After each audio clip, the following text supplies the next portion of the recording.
you the first time we came here. Oh, Paimon remembers! Nahita's consciousness had been trapped by the doctor, but we followed the clues she left behind to help her. So much time has already passed since then, and it seems Sumeru's changing for the better now that Nahita's in charge, right? Paimon just hopes this peace will last a long time, and then Nahita won't have any more new problems to deal with. Yeah, guess you're right. We somehow always find ourselves right in the thick of it. Who knows what will happen next? Come to think of it, maybe it's all because of you. Maybe you're just a magnet for trouble.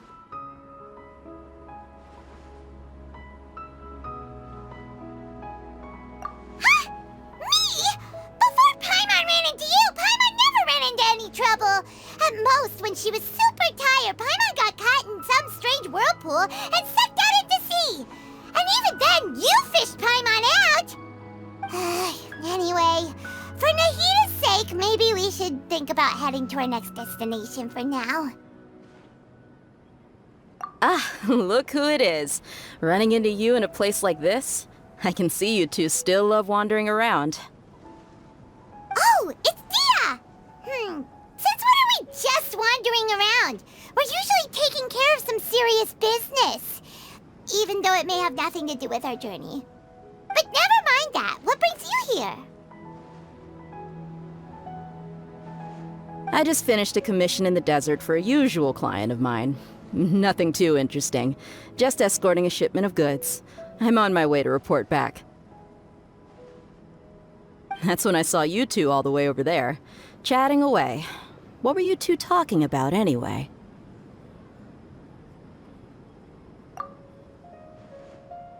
Huh? You serious? Can't say I saw that coming. But you are travelers after all. I guess you'd never stay for too long in one place. Bumping into you like this will become a rarity.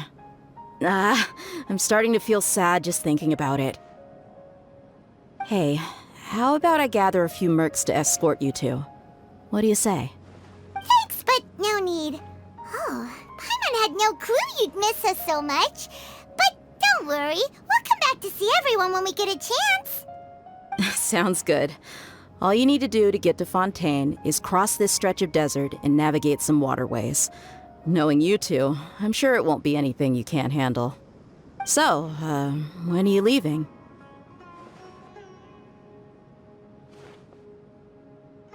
Oh, wait a sec. Paimon just remembered there are still a few dishes in Sumeru that Paimon hasn't tried yet. Now, where's that list Paimon made?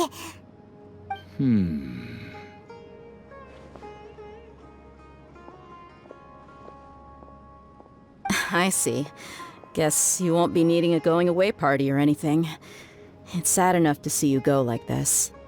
Though, now that I think about it, Sumeru wouldn't be what it is today without you. Seems true heroes always prefer leaving quietly. By the way, should we go say bye to Nahita? Oh, good point. Then there's no need to bother her in the real world. Then, I guess this is goodbye for now, Traveler in Paimon. Whether as a client or a friend, you're always welcome to come find me. Goodbye, Dia. Bye-bye, Sumeru.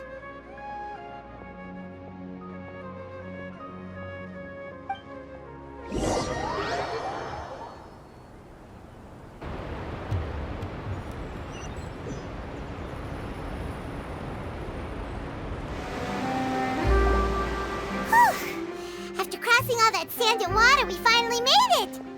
Oh, this must be Fontaine's port! Wow! Everything looks so advanced in Fontaine! Paimon's heard that the industry here is extremely developed, and there are all kinds of unusual machines! Just seeing the sights as a tourist is nice, but maybe it would be better if we found something to do! What do you think? Good idea! Nahita gave us loads of useful information. Speaking of that the Seven is probably still our best source for information at this point. Yeah, the more we can learn, the better. So, what do you think the Hydro Archon's like? Will we get along? Nahida said that she has a very unique personality, whatever that means. To learn about a nation's god, start with the nation's people. There seems to be some locals talking over there. Let's go see if we can join the party.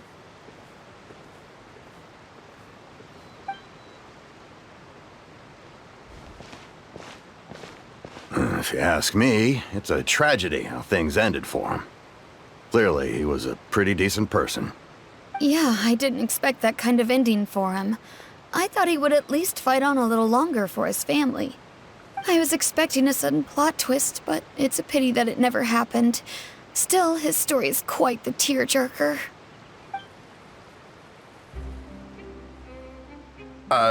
Excuse me. Can I help you two? I couldn't help but notice you standing here listening. Hi. We're travelers new to Fontaine, and we had something we wanted to ask, but you seemed to be really busy talking about some kind of play, so we didn't want to interrupt. Play? Oh, no. We're talking about something that really happened. In fact, it's a case that was just heard a few days ago. Really? Like, a real trial? But the way you were talking about it and the words you used just now made it sound like some kind of story. Well, good tales are often based on true stories, aren't they? And what you see in reality may also be someone deliberately putting on an act while harboring ulterior motives. Whether something is true or not simply isn't that important. The main thing is whether the story being acted out on the stage is splendid enough. Oh, but it looks like you're not from around here. You probably don't know that the Fontaine Court of Justice is called the Opera Epiclese, or more commonly known as just the Opera House. But, shouldn't court cases be treated a little more seriously than that? Not to question Fontaine's way of doing things. It's just that putting someone on trial is usually a very serious thing. No worries. Other visitors to Fontaine have wondered the same thing. You could say that we just don't want to waste the moving stories behind those cases. And as for your worries about whether the cases are treated with due reverence, we have the absolutely just and honorable Chief Justice Neuvillette, as well as the Oratrice Mécanique d'Analyse Cardinal, a machine created by the Archon. Between the machine and the Chief Justice, false charges and injustice are a thing of the past now. Oratrice? Is it some kind of machine, too? Oh, Paimon's curious. We should check it out if we get the chance. Wait, Paimon almost forgot to ask you our question. Do you know what we should do if we want to meet the Hydro Archon? Oh, that's easy. Just go to the Opera House. Lady Farina practically lives there. You could definitely say it's her biggest passion. Huh. I think what they mean is that they wish to speak with the Archon personally. In that case, I'm afraid it's going to be a tad more difficult. You'll have to make an appointment well in advance, and it'll depend on whether or not she has any time slots available. Huh. Is the Hydro Archon super busy taking care of official stuff? Wait, didn't you say that she's always at the Opera House? No. Lady Farina seldom takes an interest with the nation's affairs. The reason it's difficult to make an appointment is simply because she's incredibly popular. That's right. After all, she is the Archon. Though she may tend to get a little dramatic from time to time, people can't get enough of her. Huh. First time Paimon's ever heard of an Archon being described that way before. Wait! Paimon gets now! The Hydro Archon is kinda like a big celebrity here, right? Yeah, I suppose you could say that. Perhaps you could even say our mascot. Hang on. This is still Fontaine's Archon you're talking about. You should show some more respect. Yes, you're right. I guess I should at least try to be a little more respectful in front of visitors. Otherwise, I might get arrested and find myself face to face with Monsieur Neuvillette. Come on. Sure, there's a lot of laws here, but nobody's going to be arrested for saying something disrespectful about the Hydro Archon. Alright, I think we get it. Thank you! At least we now know that we can find the Hydro Archon at the Opera House. But who knows how long making an appointment will take? Guess we could have a look around the city in the meantime. Hey! What are you looking over there for?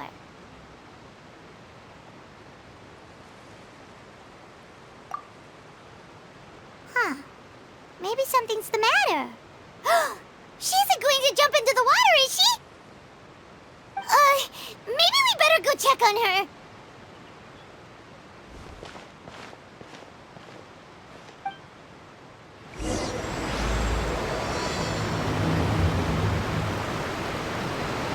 Hey, how about we get some tickets to the next trial? I think we'd better wait and see what kind of case it is first.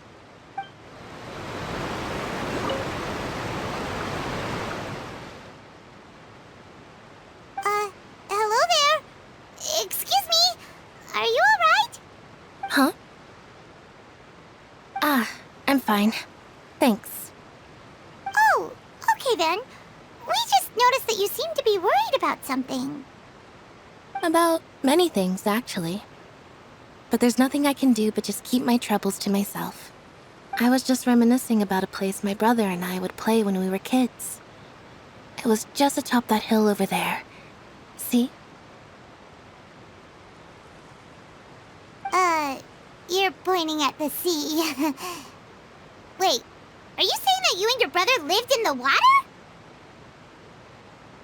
No, people call the waters around Fontaine a sea. It's actually just an inland lake that's filled with fresh water. And no, I can still see that hill clearly in my memories. Now, it's been completely submerged. He would skip and jump, tossing sand in the wind. The sun shone brightly, and the air was filled with the scent of the sea. But now, the water is gradually swallowing our memories. It won't be long before it swallows us. Sorry. Paimon doesn't really get what you mean. I don't believe we've had the pleasure of meeting. Are you Lynette's new friends? Oh, and you are? Thanks for looking after my sister. She often comes here to reminisce about our childhood, that's all. There's no need for any concern. Allow me to introduce myself. I'm Linny, and this is my sister Lynette. If I had to guess, I'd say you must be travelers from abroad. Nice to meet you. Paimon is Paimon, and this is the Traveler. We just arrived in Fontaine. We were just talking with your sister. Even though we didn't really get what she was saying. I see. It's unusual for Lynette to be so willing to talk with anyone. In fact, she seldom speaks at all. I'm usually the only one she ever talks to. Oh, really? Then you two are just like us. Paimon's always the one talking for some reason.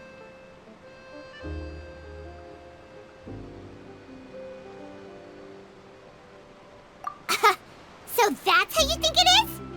I also think my brother can be too talkative at times. Seems you were right, Paimon. We are quite similar.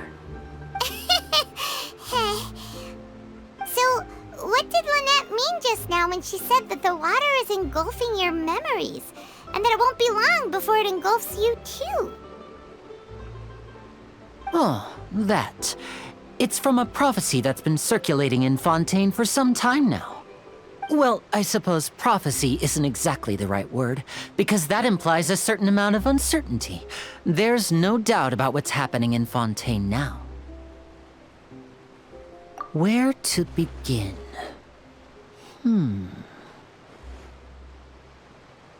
Let's put that question on hold for a moment. We still haven't formally greeted each other yet, have we? Did all the introductions earlier not count? Hello, traveler.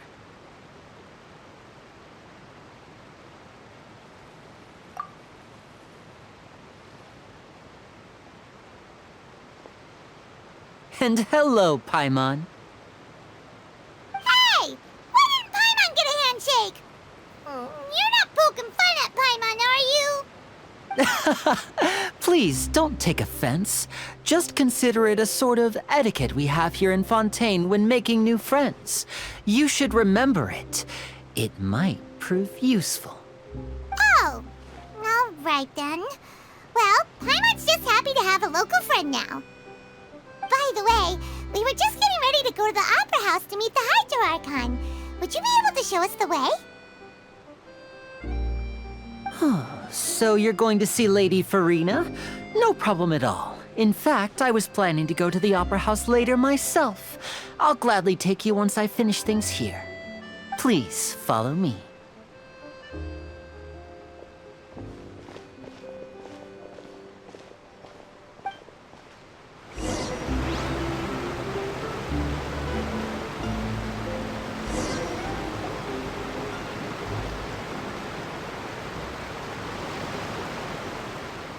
You said you were going to see Lady Farina? Well, it seems Lady Farina has come to see you.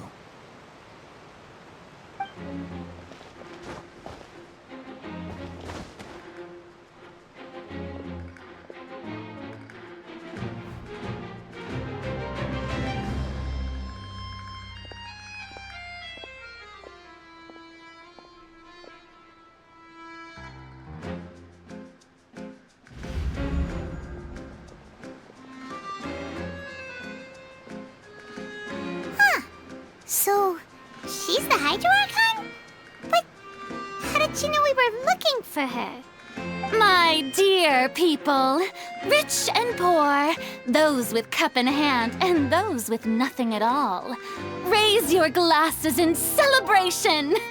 If you don't have one, then just raise your hand in lieu.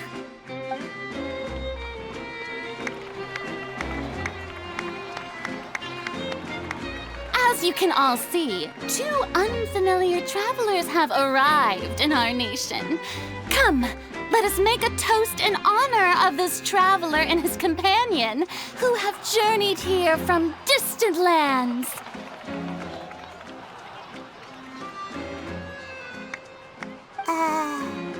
Is she talking about us?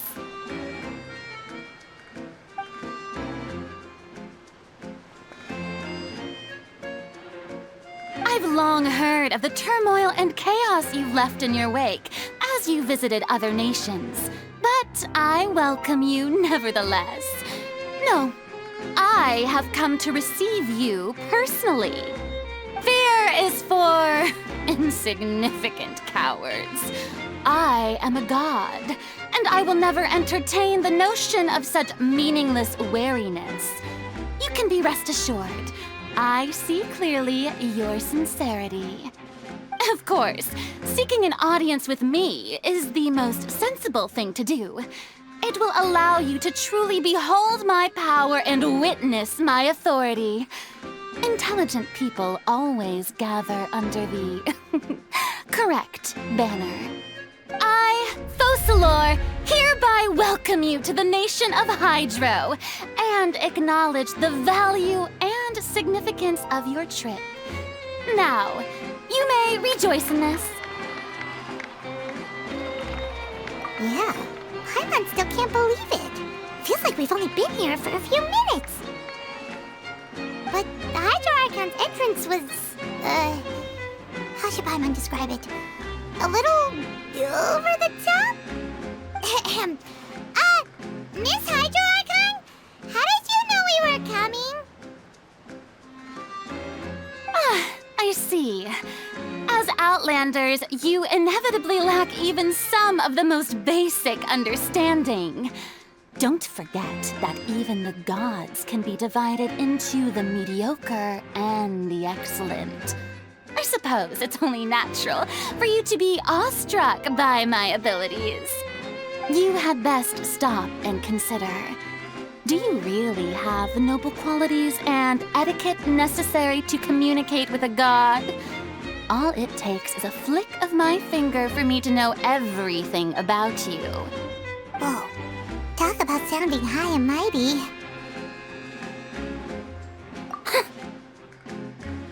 Oh? What's with these looks? Perhaps the welcoming ceremony still isn't enough? What else should I say then? Is she waiting for us to start talking? Wow, I didn't expect to see Lady Farina here. What a surprise! Wait, does this mean they're the legendary blonde traveler? How did I not notice before? Hey, what's all the commotion? Oh, is that Lady Farina? Is there some kind of drama going on? Of course. That's the blonde traveler, the one all those stories are about. Lady Farina came here to personally see him. Oh, I bet this is going to be the duel of the century. Ooh, I've got to see this. I knew Lady Farina would never disappoint.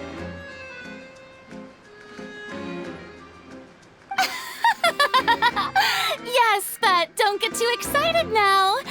My dear believers and spectators alike tend to get quite rowdy, and despite the noise, I've come to tolerate all their ruckus.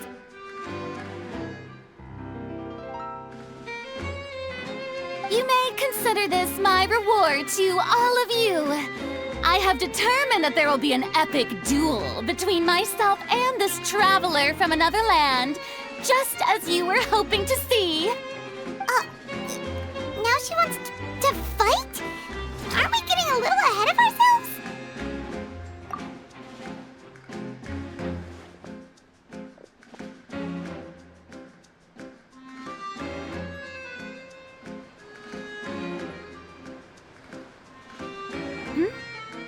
Are you not afraid? Might I remind you that this is a duel against the divine? What are you trying to do, traveler? Provoking a god in front of her people? Stand down, Clorend. I admire his bravery. Few have the courage to draw their sword against a god. He is obviously a true warrior. Unfortunately, people nowadays only crave to be thrilled, and a mere duel will not slake their thirst for excitement. Huh. Yeah, she's right. Just a duel wouldn't be all that interesting. On Araneus, criminals are always requesting duels to defend their honor. They're getting a bit old, to tell the truth. You see. Then, as the god of justice, I shall face this traveler in another kind of duel. A duel in court! Whoa, all right! Now that'll be worth seeing! Right. This is Fontaine, after all. It's such a grand opera house, it would be a pity not to use it. Why do you care so much about the crowd's reactions? Seems you've spent a little too much time in the opera house. Besides, how exactly do you plan to have a duel in court? You mean you're going to put us on trial?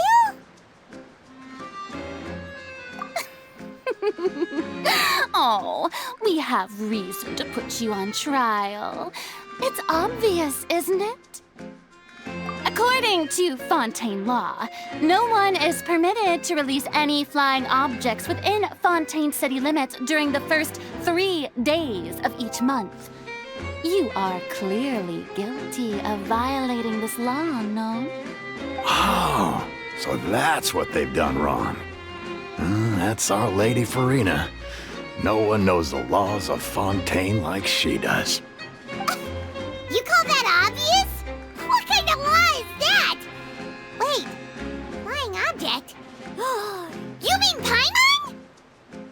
Precisely! Now, if you two have no objections, then in the name of the Hydro Archon, I order your arrest. My apologies, Lady Farina. I don't mean to spoil the fun, but if you would allow me to interject, I don't think that Paimon here meets the definition of a flying object. You tell her, Linny! Finally someone who's not crazy. How could anyone call Paimon a flying object? Ah, great magician Linny, my beloved citizen. I'll permit you to object, but how exactly do you plan to prove your claim? As a magician who just rained on your parade, I naturally should shoulder the responsibility of saving the show. So, with such an audience gathered here, allow me to perform a trick for everyone.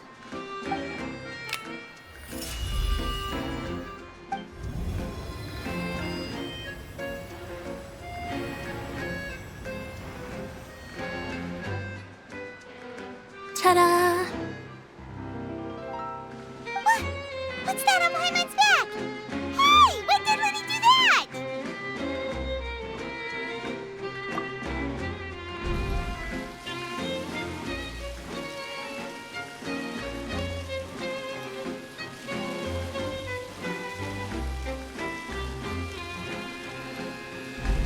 There.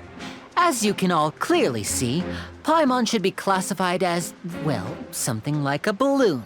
This rope has been in the Traveler's hand all along. It was just that no one could see it before. Huh? You call that magic? You've got to be joking. I thought it was pretty good. Nice one. Huh. I'm not sure what to think. It seems Lady Farina's charges no longer hold water.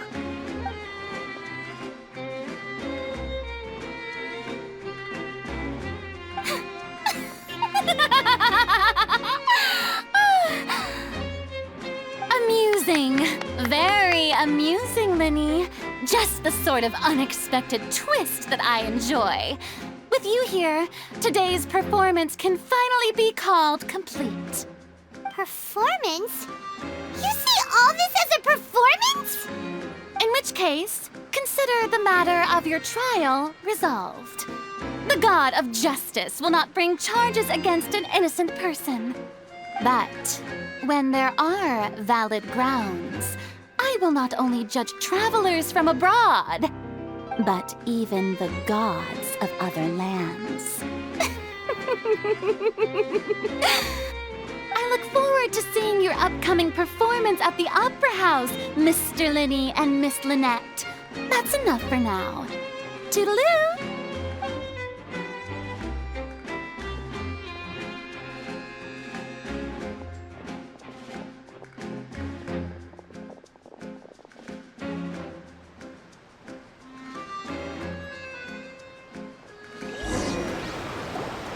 And just like that, she's gone.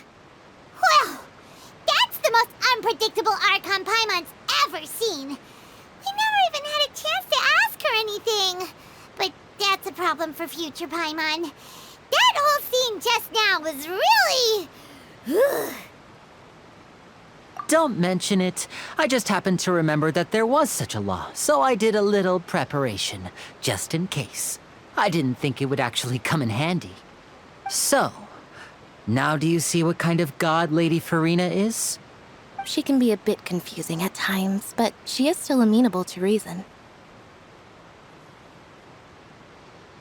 Anyway, Paimon had no idea you were a magician, Linny.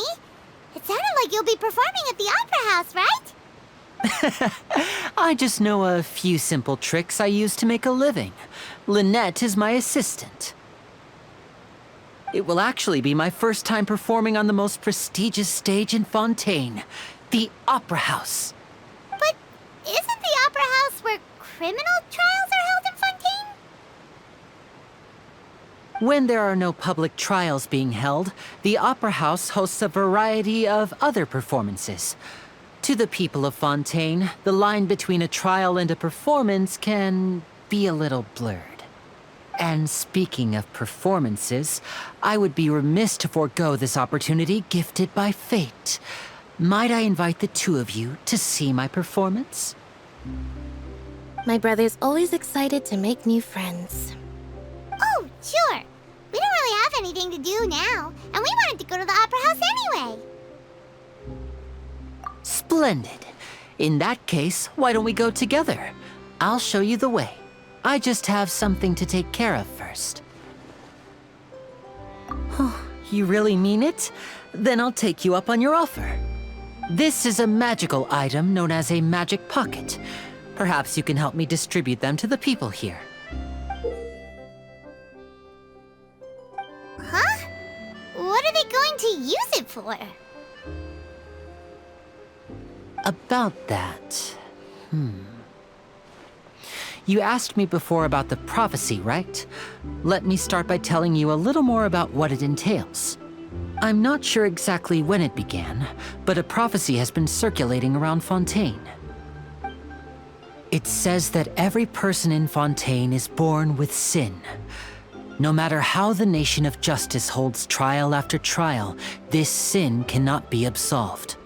Until one day, the water levels in Fontaine will rise, and the sinful people will slowly be drowned.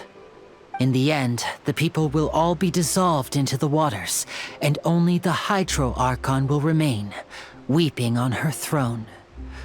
Only then will the sins of the people of Fontaine be washed away. That sounds pretty gloomy. Why are people in Fontaine born with sin? What is that supposed to mean? There are lots of guesses. Some say that the ancestors of Fontaine stole the power of the seas and stirred its wrath. Others say that the people of Fontaine never heeded the first Archon's warnings and offended Celestia. But here in Fontaine, evidence is what matters.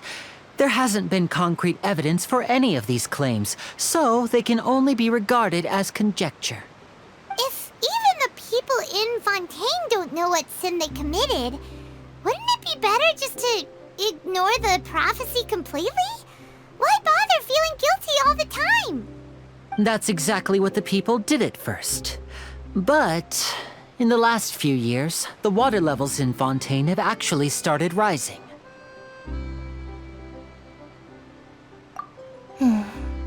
Many places have already been completely submerged, and now lie beneath the sea. Many people carry on with their lives as before and shrug it off as a natural phenomenon. But my family and I think that the people of Fontaine shouldn't ignore the possibility, which would end up sentencing them to death. We hope that at least the people who reside near the waterfront can move away before it's too late. So, we've started distributing magic pockets to them. As a magical item, these magic pockets have astonishing capacity. I'm sure they will come in handy when people are moving their belongings.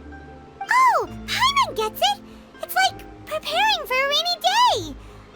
But this is more than a bit of rain.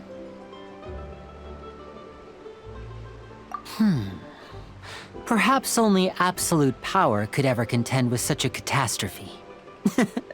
But who knows? We're just tiny specks in the grand scheme of things.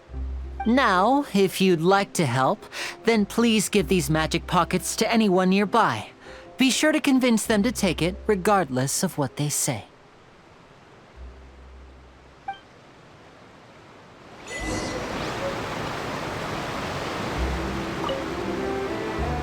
What's this? So you also believe in the prophecy. Keep it. I won't have any use for it. What? You mean you don't believe in the prophecy? No, I believe in the prophecy. But I also believe in another story. The story says that people once lived in the ocean. They were one with the ocean and couldn't live apart from it. But as time wore on, people desired to live on land and developed blood vessels, encapsulating the sea within their bodies. Thus could people set foot on land. So, if you ask me, when the water rises and takes us all, it'll be like we're going home. Oh, we hadn't heard that one before.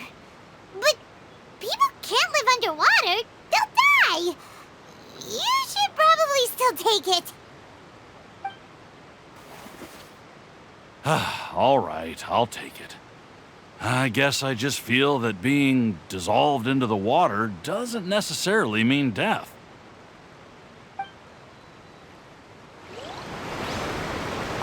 What do you think? Pretty interesting story, huh? So you're the blonde traveler that everyone's been talking about. My apologies for not recognizing you earlier. Oh, a magic pocket? Seems you really thought of everything. I guess it's better to prepare for the worst and hope for the best. Thanks. Please, also thank the magician on my behalf when you get the chance.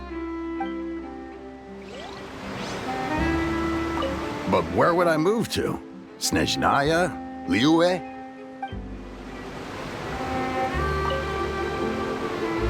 Huh? I don't want that thing. Way I see it, if the prophecy's true, it's still gonna be a long time before the water can cover everything. Life is all about living in the moment. What use is there in worrying about the future all the time? We'll cross that bridge when we get to it. You should still take it. You never know when it'll come in handy. Oh, all right, fine. Thanks. It's just that if I start moving, that means I've already given up on the life I have now. I'd really rather not. I really can't imagine what it would be like if things changed.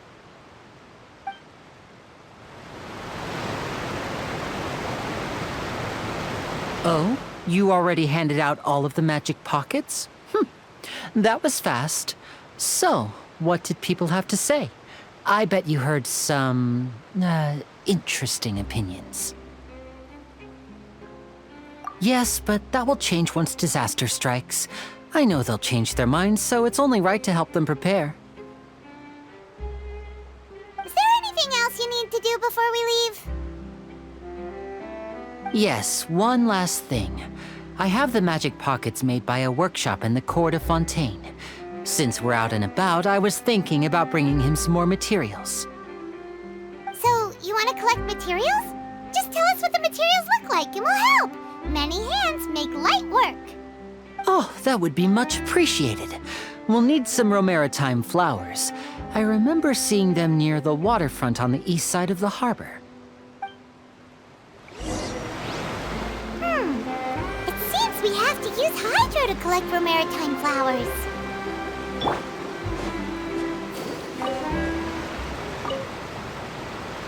You made quick work of that. I can tell you're an experienced traveler. I've also finished collecting a few here. Maybe next time you'll feel like helping too, Lynette. No way. I'm in power-saving mode today. Otherwise, I fear I may not have any energy left for the performance at the Opera House. Fine. Though the performance is still a long way off. Now that we're finished here, we should get ready to head back to the court of Fontaine. So, we're going to the court of Fontaine before we head to the Opera House? Good. Paimon wants a tour of Fontaine's largest city and try...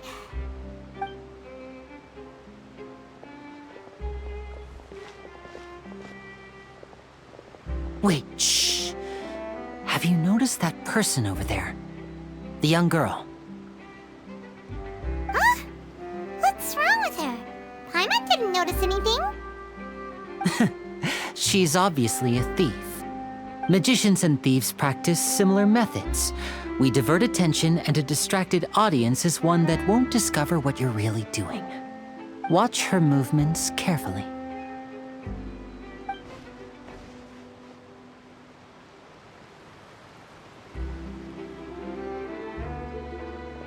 Oh, he's right! Shh, keep your voice down.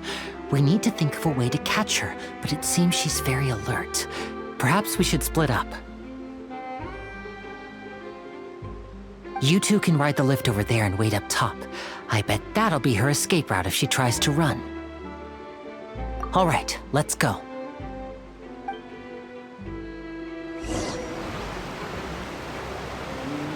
This is the spot where Linny wanted us to wait.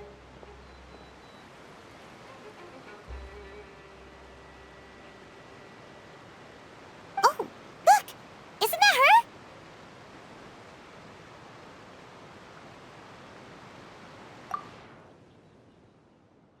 Oh no! Did she notice us? She started running the other direction!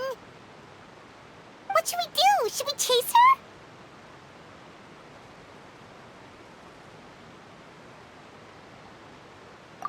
You're right. She might also be trying to lure us away.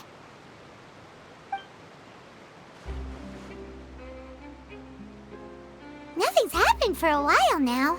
Paimon wonders if Lenny caught the thief.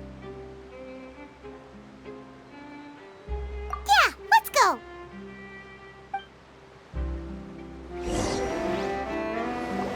Are you sure that's all she took?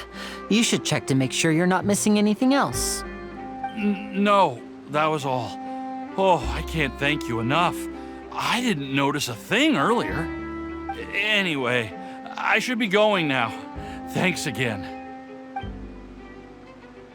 Oh, were you returning what the thief had stolen? That's right. Pity I wasn't able to catch her. She distracted me by dropping the thing she stole on the ground. By the time I looked back, she was already gone. I saw the general direction she went, but Lenny twisted his ankle, and I needed to make sure he was okay. Oh, did you get hurt, Lenny? I'll be all right. It's just a twisted ankle, that's all. In fact, it's feeling better already. If you want to play at being a hero, at least try not to get hurt doing it. Imagine what would happen if you managed to derail our performance as a result. You're right. Sorry, Lynette. I have to admit that the thief was even more skilled than I had anticipated. But at least we were able to get the stolen items back, so it wasn't a complete failure. What a slippery little thief. Guess things turned out all right in the end, though. Lenny's initiative paid off. All right, let's put this little detour behind us. We should go to the court of Fontaine now.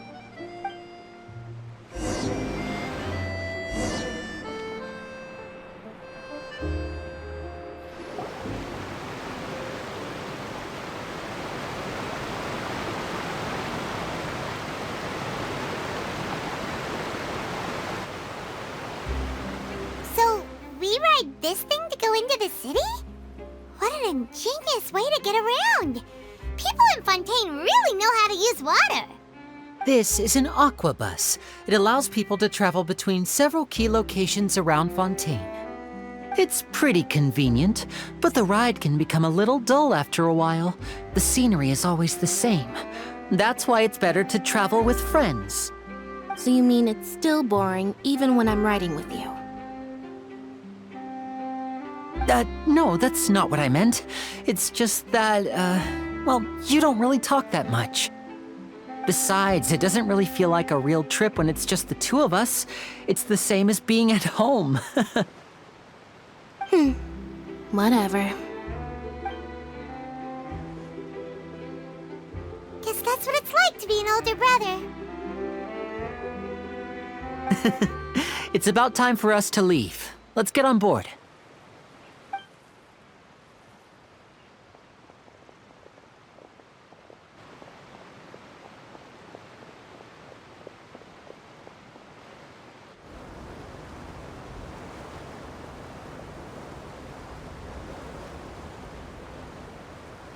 Oh, excuse me! Aren't you the great magician Linny? And his assistant Lynette? Hello. I don't believe we've...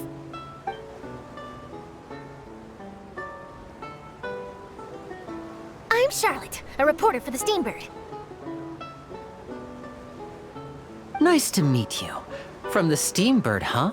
We've often relied on your paper to promote our performances. It's an honor to meet you.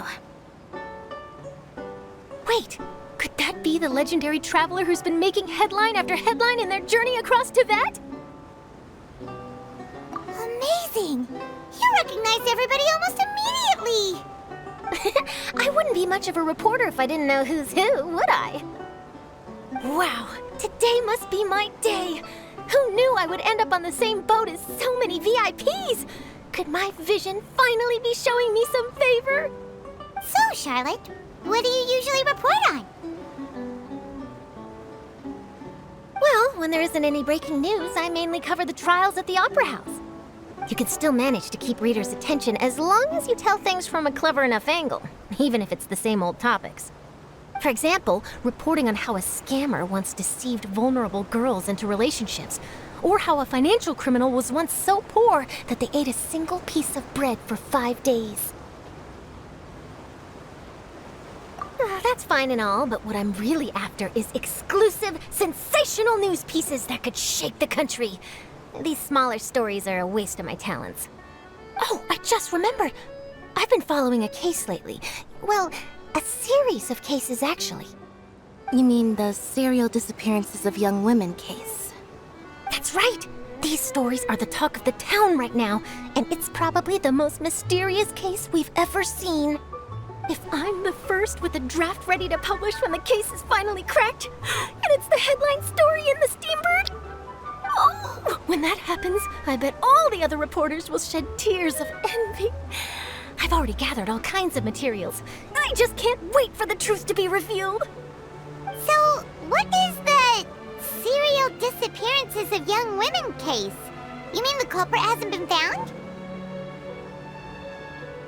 That's right. The first missing girl case happened almost 20 years ago. And ever since, after a period of time, another girl disappears. What the cases have in common is that the girls are all of a similar age, and that they've all vanished without a trace. But the scariest part is that to this day, none of the girls have ever been found. Many suspects have been arrested over the years in connection with this case, but shortly after each arrest, another disappearance would always happen.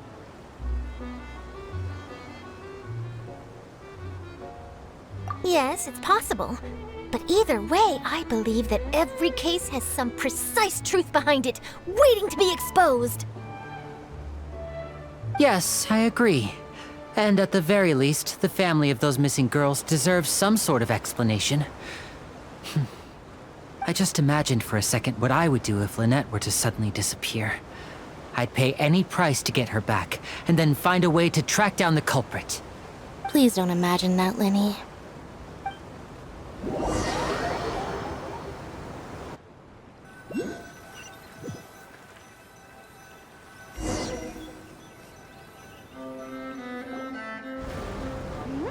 Hey, we're almost there!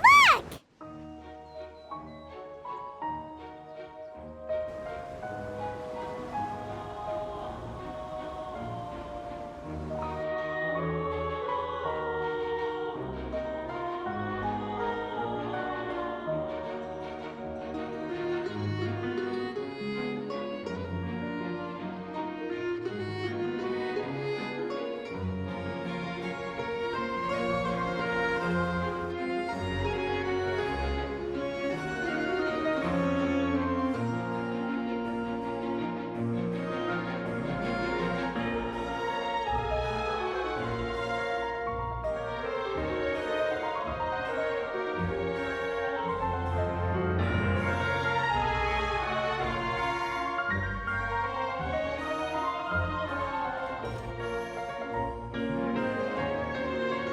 Well, I really enjoyed chatting with you. Life should be full of pleasant little surprises like this. Yeah, us as well. The ride went by too quickly. I have an interview to get to. I should get going before I'm late. Okay, Paimon hopes we can chat again soon, Charlotte. See ya! Bye now. Oh, be sure to stop by and see me at the Steambird when you have time. What a tough job. Always running around and interviewing everyone. Well, where should we go now? If you don't mind, how about we stop by my home first? Besides, I still have all the materials we collected. Sure, we wouldn't mind at all. This city is so huge, Paimon wouldn't know where to start anyway.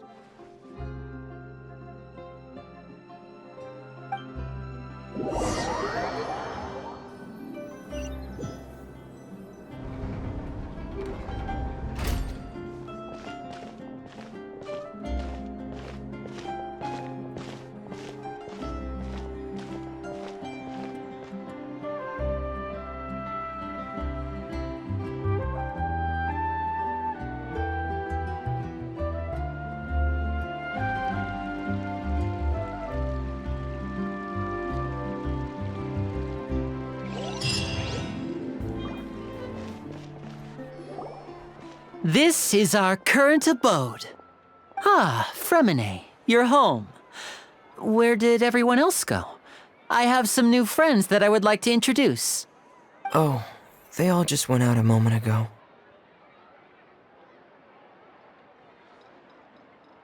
I see. Everyone is getting busier now that Father will be returning soon. I suppose that can't be helped. Allow me to introduce you to my little brother, Fremine. He is a phenomenal diver. Hello. Nice to meet you! Paimon is Paimon, and this is the Traveler! Oh, you sound very proud to have a diver as a brother, Linny.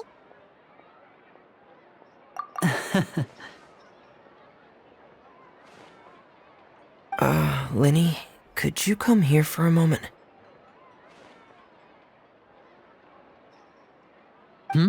What is it, Fremine? Do you have something to tell me?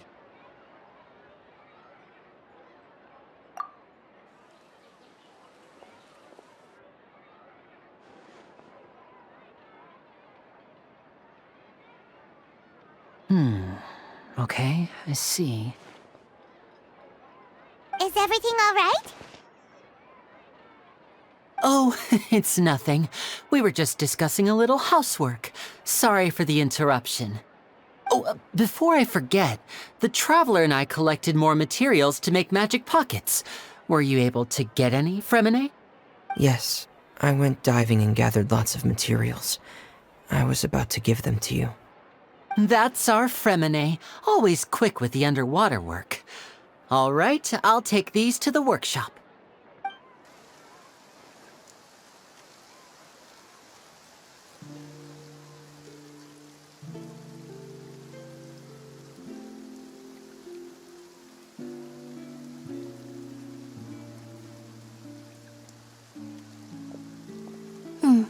Looks like rain.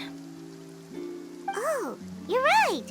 But wasn't it clear and sunny just a moment ago? Fontaine's weather sure is weird. I'm afraid that's just how it is here. It often rains on days where there are trials being held in the Opera House, but don't worry, it'll clear up soon enough. What's wrong, Fremine? There's a legend about the rain that I tend to believe.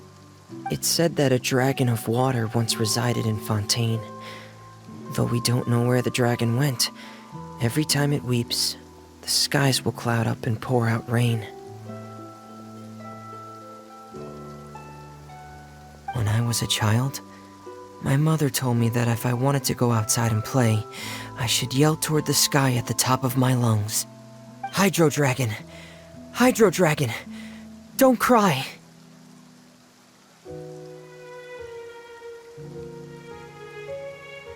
If it's an elemental dragon, then having the power to make it rain wouldn't be very unusual. Let Paimon try something. Hydro Dragon, don't cry!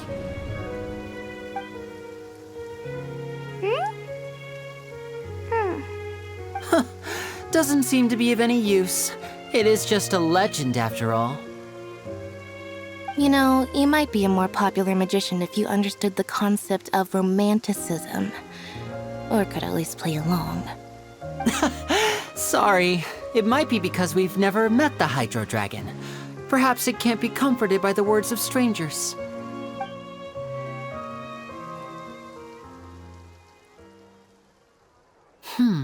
It rained for longer than I suspected. Oh, it's already getting late. Was there something you needed to do, Linny? Yeah, some preparations for the show at the Opera House. I need to find a way to catch the last aquabus of the day.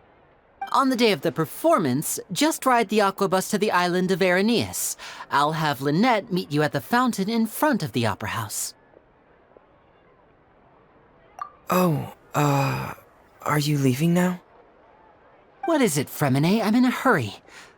Oh, I get it. You feel nervous delivering the materials for the magic pockets, is that it? Perhaps we could trouble the Traveler to help us take these materials to the Beaumont workshop and deliver them to the owner there? I'm afraid that Fremine can be quite introverted, and the boss there tends to be pretty talkative. Fremine has always been a little afraid of her. No trouble at all. Don't worry, we're on the case. Sorry for the inconvenience. I'm quite useless when it comes to such tasks. I'll think of a way to make it up to you. Oh, no need. This will be a walk in the park for us.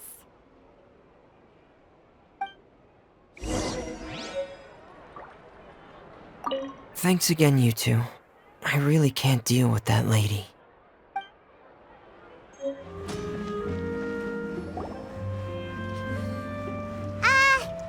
Hello? Is there anyone here? Oh, hello there. New customers? Looking to buy, or do you need something made? Or perhaps you're just looking for a chat with me. Oh no, we're just here to deliver some materials. Here they are. They're for making... what were they called again? Ah, these must be for magic pockets. I could tell right away. I've already made several orders worth now.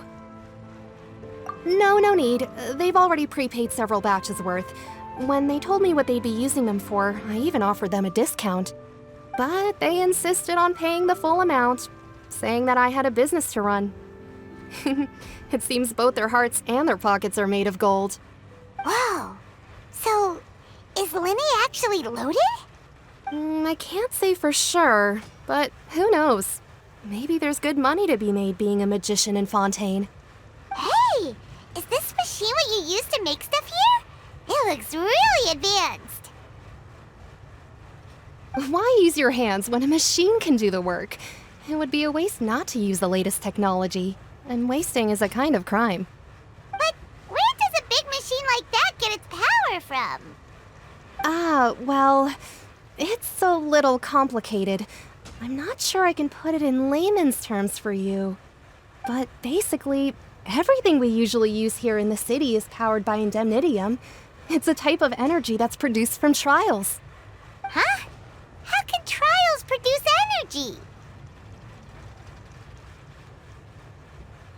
Well, I'm not completely sure of all the details myself, but basically, when a trial is in session, the Oratrice Mécanique d'Analyse Cardinale harvests people's belief in justice and converts it into energy to be used all around Fontaine.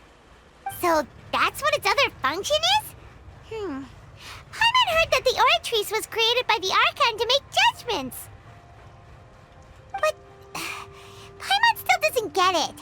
How could something unreliable like people's beliefs be turned into a stable power source for these machines? Oh, yeah! So that means the Hydro Archon relies on the machine to take the energy created by belief and turn it into power for all of Fontaine, right? Even though I've never heard anyone really put it that way before, it sounds like it makes sense. Besides indemnitium, we have another type of energy called pneumosia. It isn't produced by the power of the Archon, but it is unstable by nature. Even now, it still cannot be widely used by civilians. I thought I'd find you hard at work, but here you are chatting the day away. Since you're already talking, I'm sure you wouldn't mind a few words with me. You again? Didn't I already promise you that I'd have the more I owe to Confrérie of Cabriere by next month? Why are you hounding me now? Yeah, but how do we know that you won't go running off by the end of this month? I want 50% today. Wait, no, 70%. Huh? You... Seems business isn't so great for the workshop. We've already finished our job and delivered the materials. Maybe now's a good time to leave? Hey, hold on! Before you go around trying to collect payments, why don't you settle your own debts first? If Confrérie of Cabriere wants to poach clients from Northland Bank, that's fine. But I'm afraid you still owe the bank a hefty sum of mora. So why don't we work things out between us first, before you get back to your little conversation here? You're from Northland Bank. But we said we'll pay everything we owe next month. Why are you hounding me now? Traveler, Paimon! I didn't think I'd run into you here in Fontaine. What are the chances? We're surprised to see you too! What are you doing here in Fontaine? You didn't want to stay in Snezhnaya?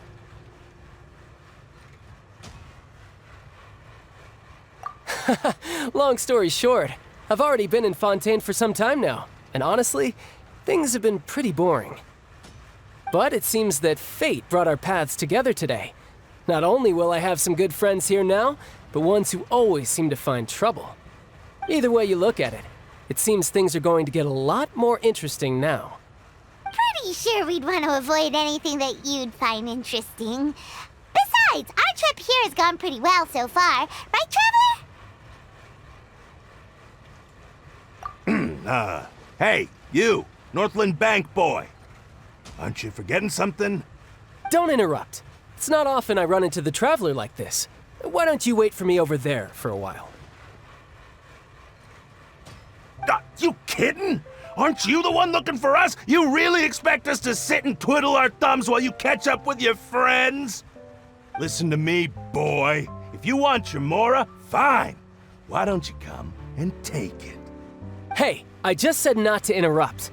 Oh, by the way, Traveler, the last time I took Tonya and Tooser ice fishing, Tooser said, "Hey, that's way over the line! All right, boys, let's see who has to pay up now!" Can you at least let me finish one sentence? Fine. Though the bank told me not to get rough with our clients.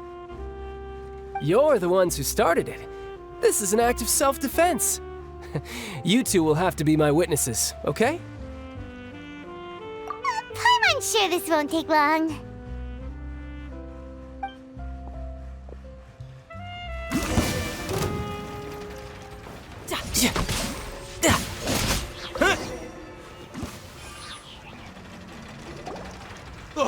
What's your deal, Brad? How are you so strong if you're just a staffer from Snezhnaya's Northland Bank? Wait, don't tell me you're... Oh, now you notice. It's a little late, don't you think? Just make sure you understand that you don't mess with Northland Bank. Got it?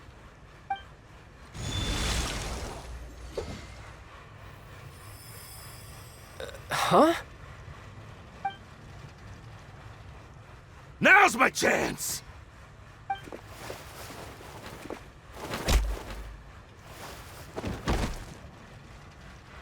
Huh. That was weird.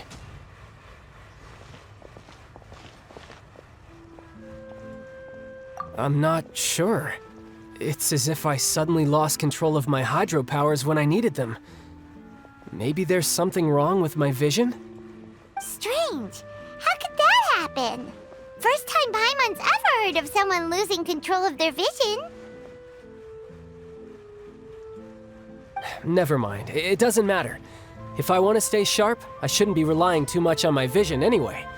Besides, I always have my delusion in case I need it. So what are you doing in Fontaine, child? I don't see its work for Northland Bank. Well, I guess it's because I've been in a bad mood lately. Huh? What kind of reason is that? Wait, since when do you feel down about anything? I don't know. Maybe I still have a lot to learn about myself. But recently, there seems to be some sort of restless power stirring inside of me. And I don't know why, but every now and then I feel like I'm in a terrible mood. Maybe you losing control of your vision just now is connected with that power you're feeling inside. That is a possibility. I can't remember if I ever mentioned it before, but when I was 14, I fell into some unknown abyss. It was during that time I learned nearly all of my abilities. The one who took me under her wing and taught me was named Skirk. She was always quiet and very mysterious. Nobody knew where she came from or what she had been through, and she was always very strict when teaching me combat techniques. One time, I asked her why she was willing to take me on as an apprentice. From what I could make of her answer, it was because I had awakened it, and traces of it remained on me. She said that all my combat training would be useful in the future. But what is it? What did you awaken? She never explained that, but my guess is that it's related to a dream I saw when I had just fallen into that abyss. In my dream, I was in the deepest depths of the sea, and the boundless seabed was all around me. But in front of me appeared a whale that was so massive, I felt like I couldn't breathe. A whale? Oh, that sounds familiar! When we fought against you before, you summoned a huge whale that seemed to leap at us. Is that the one? That's just an abstract form of a whale that I create using my elemental powers. It takes that shape because the scene I dreamt of the whale has always been stuck in my mind. I'll never forget it. So you used the whale as inspiration for one of your moves? Huh. Seems a little twisted to Paimon. So why don't you just go ask your master? Maybe she knows the answer. You make it sound so easy. Ever since the incident I experienced there, I've never stopped searching for Master Skirk and that unknown abyss. But it's been years now, and I've still found nothing. There isn't even a trace of the place where I remember falling into the abyss. Oh, it sounds like some kind of ghost story. Yeah, I'm out of leads at this point, but there's nothing more I can do. It seems that strange encounters in this world tend to be elusive like that. Oh, seems the time really flies when I'm talking with you. I just remembered I have somewhere else I need to be, so I should get going. What? More work for the Northland Bank? No, it's more of a personal appointment. Lately, I've been sparring with some of Fontaine's official champion duelists whenever I'm feeling bored. Official champion duelists? You mean it's their job to duel? Yep. In Fontaine, before a criminal goes to court, they're given one chance to defend their honor by requesting a duel with an official champion duelist. The champion duelists are all-powerful fighters selected from among the nation's best. And the duel itself is a no-holds-barred fight with no specified stopping point. So engaging in such a duel is regarded as a symbol of defending your honor. If a criminal manages to win the duel, they'll be acquitted. But if they lose, they'll have no choice but to stand trial. And the worst-case scenario is that you're simply killed in the duel. Though it's rumored that Fontaine has a death penalty, from what I can tell, no one has ever been officially sentenced to death. So really, the only people who opt to duel are those who have suffered a grave injustice in being accused, or those who greatly value their honor. Otherwise, why gamble with your life? So, do many people actually get out of their trials by winning the duel? Apparently, it's exceedingly rare for anyone to actually win. Fontaine probably enacted this system as a way to show that the nation respects the honor of its citizens. Besides, none of the champion duelists are to be trifled with, which is exactly why I was itching to face them as soon as I got to Fontaine. Apparently, the one I'm meeting today, Clorinde, is the strongest of the champion duelists. I had been asking her for some time before she finally agreed to face me today. Well, that's child for ya.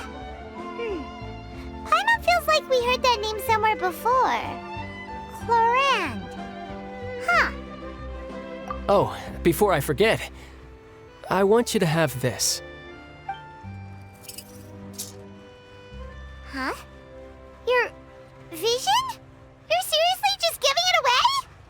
I'm just worried that it could become uncontrollable again. I'd be pretty upset if it got in the way of my duel, so I think I'll be better off without it for now.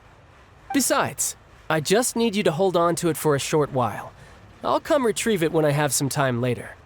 Paimon knows what you're up to. You just want an excuse to come talk to us again, don't you? Whatever gave you that idea? I'll be in touch later.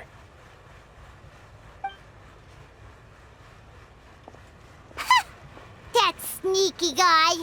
He said he's been feeling down lately, but he seemed the same as ever to Paimon.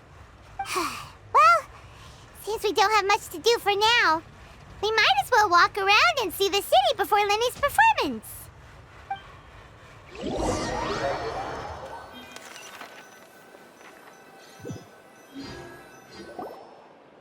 Wow! Who could have seen that coming? The reporter who was barely around for most of the story was the murderer all along! Sorry. Paimon was was just surprised, that's all. Whew. Paimon never saw that twist coming. The murder mystery novels here are amazing! The whodunits here in Fontaine are a lot different than the light novels you see from Yai Publishing House. Both have their merits, but Paimon thinks this style of novels are more, well, novel. It's so exciting to reach the moment when the mystery is uncovered, especially in the one Paimon was just reading. You should buy a copy and read it too. Oh, sorry about that. Paimon will be more careful next time. Hey, shouldn't we be heading to the Opera House to see Linny's performance soon? It's almost time for the show to start, so we should get going. Linny said that the Opera House is on Areneas, so let's go ride the Aquabus! Welcome to the Navia line. I am Elfan. The boat will be departing imminently. Please do not stick your head, hands, or other body parts outside the boat. The Aquabus operator is not responsible for any accidents or injuries resulting from doing so. Also, please remember to buy the Steambird, though I don't read it myself. The destination of the current tour is Areneas. Points of interest worth visiting include the Fountain of Lucine and the Opera Epiclese. If you look to the left in the direction we are currently traveling, you will see the famous Fontaine Research Institute up in the sky. An experiment gone wrong turned new sightseeing opportunity. Human ingenuity truly is a wondrous thing. We are now approaching our final destination. Please be sure to bring all your personal belongings with you as you disembark. Even though I will take any forgotten items to the Lost and Found, the paperwork is rather annoying, as Melusine hands are not suitable for grasping pens. Please be careful when disembarking. It has been my honor to be your tour guide this trip. Thank you. Whoa! Now this is fancy! The Opera Epiclese. What a place to hold a performance! No wonder Linny and Lynette were looking forward to it. Huh. Looks like there's a lot of people standing around the fountain up ahead. Oh, Archon, please bless us with a bright and healthy child. We pray. I don't know why you always feel the need to ask so much. I'll be happy as long as our child is healthy and lives a peaceful life. I guess if they're our kid, then there's no doubt they'll turn out smart. Maybe this is one of the customs in Fontaine. There sure are a lot of couples here. Vache. What's wrong? Vache. Vache.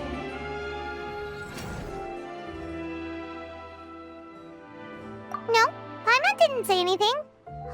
Are you hearing things?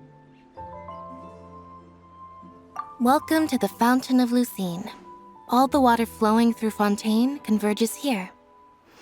It's customary for newlyweds to come here and wish for children. Ah! Lynette! You scared Paimon! When did you get here? Lenny asked me to wait here for you, remember? Right. What do you mean? There are a lot of people here right now. Hey, you're not trying to scare Paimon, are you? Besides, it's the middle of the day. It's not the time for eerie things. I see. I might be able to tell you something that could help explain the voice you heard.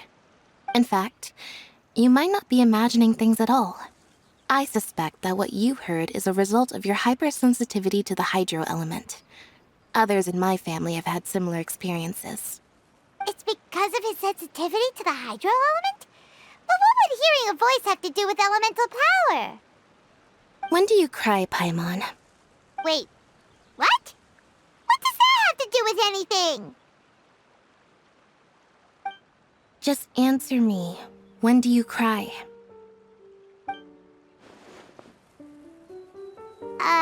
When Paimon's really sad? Oh, and when Paimon's super happy.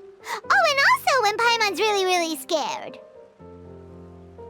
Then you should understand that tears contain your most intense emotions. Like I just mentioned, the Fountain of Lucine is where all the flowing water in Fontaine converges. Even the tears that fall to the ground will eventually gather here. So maybe what you heard was the intense emotion coming from someone's tears. So, what did the voice say? Huh. If you were hearing their emotions, then Paimon wonders what happened to them. Rather than worrying about them, we should worry about my brother first. Don't let that calm look of his fool you. He tends to get pretty nervous just before a performance. So chatting with Linny might help him relax a little before he goes on stage. Oh, right. That makes sense. Let's go in and see Linny.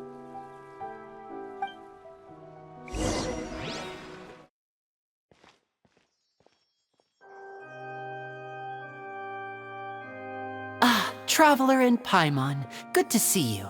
I knew you two would come. Are you kidding? We wouldn't miss it for the world. We've been looking forward to it. I can tell, judging by how early you've arrived. But you're actually right on time.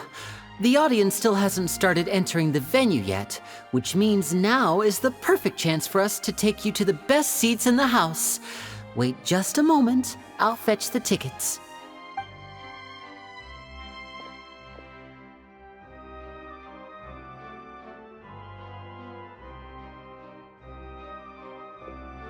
The Opera House has assigned seating, so you always have to make reservations. I've already reserved your seats, and here are your tickets. Ooh, front row seats! Thanks, Linny! Don't mention it. There's no need to keep thanking me. Hey, Linny! Could you come over here and take a look at this? Oh, I'll be right there. Seems there's an issue with the stage props over there. That's Cal, my assistant, calling me. I'll go lend him a hand. Yeah, we'll just go to our seats. You go ahead, Linny.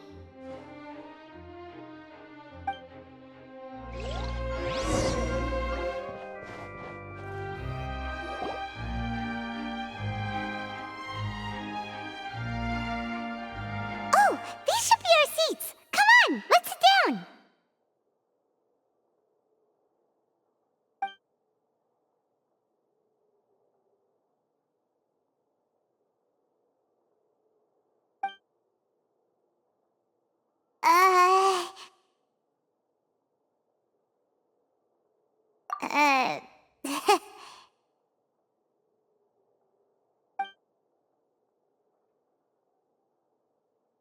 Hey, Traveler. Maybe we should strike up a conversation with the person next to us. Since we're sitting together and the rest of the place is practically empty still, it's kinda awkward if we don't say anything. Ah, you little... Of course you put this on Paimon. Excuse me, I did not realize you felt awkward. I am terribly sorry. I would be perfectly happy to chat with you if that is what you would like. Oh, so you heard all of that, did ya? Boy, you sure have good ears. Paimon thought she was keeping her voice down. Wait, that's not it, Paimon's... Sorry, Paimon's the one who was being rude, talking under her breath like that. So, let's talk, but, what should we talk about? Oh, Paimon's got it. You're also here early and sitting in the front. Are you a friend of Linny's too? A friend, you say? Well, if Mr. Linny would like to be my friend, I would be more than happy to reciprocate. Oh, so you're not friends with Linny then? Oh, this is getting more awkward by the second. Paimon nearly forgot to make her introduction. Nice to meet you. Paimon is Paimon, and this is the Traveler. We just arrived in Fontaine. It is an honor to meet you two. I have heard of your deeds across Tevat. And as required by proper etiquette, I will also introduce myself. I am... Oh, Monsieur Nervillet. What an honor it is to have you here to see my show. Ah, Mr. Linney. I should say it is in fact an honor for me to see your performance in person. Wait, Nervillet? Could he be... I saw you all chatting just now, but it seems you still don't know who Monsieur Nervillet is. Allow me to introduce you to Fontaine's Chief Justice. That seat is always reserved for him. It wouldn't be too much to say that he's the symbol of justice and honesty here in Fontaine. Whoa! Sorry for being so rude just now. Paimon had no idea you were such an important person. No offense taken. Being Chief Justice is merely what I do for work. Nearly every person has their usual reserved seat, so I'm not so special, really.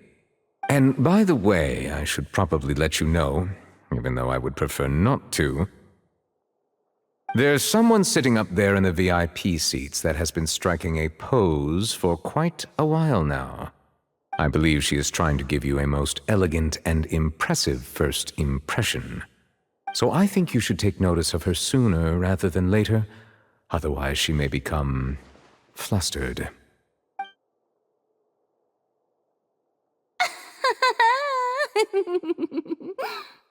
Huh? Oh, it's Farina, the Hydro Archon. Huh. She sure has a smug and satisfied look on her face. Guess she has no idea that you saw right through her act. Very good. That is for the best. No need to pay her any more attention. We may now enjoy the show. Huh? So is this what things are like between the Chief Justice and the Hydro Archon? All right, please wait just a moment longer. I've pretty much finished my preparations, and the performance will start as soon as the audience has made their way to their seats. Yay! The show's finally about to start! Paimon can hardly wait! Paimon's never seen a real live magic show before!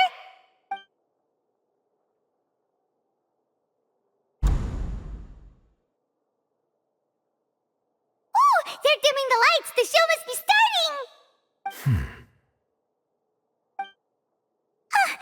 Sorry. Paimon will try to stay quiet. Welcome, one and all, to the Opera Epiclese. I am the star of today's show, Linny. And over here is my sister, Lynette, who will be working as my wonderful assistant. Please, let's give her a warm welcome. Hello, everyone. I know she may seem to be a little sleepy right now, but that's just a sign that she's nervous. Whatever. Now, some of you may be thinking, two vision holders who can freely manipulate elemental powers performing magic is not true magic at all. So, I would like to take a moment to assure you that elemental powers will have nothing to do with what you will witness on the stage today.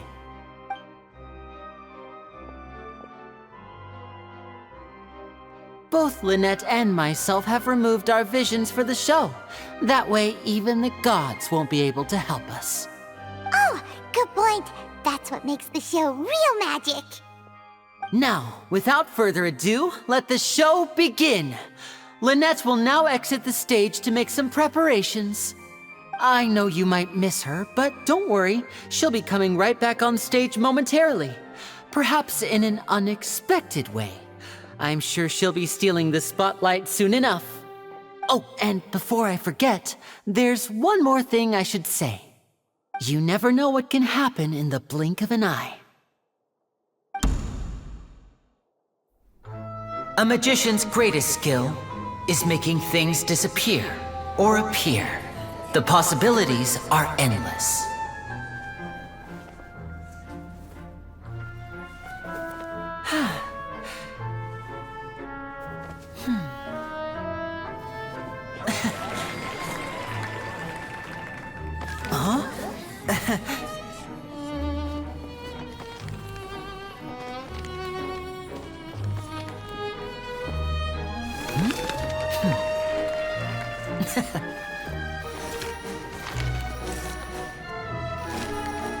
But this isn't what you came for. These little tricks, you've seen them all before.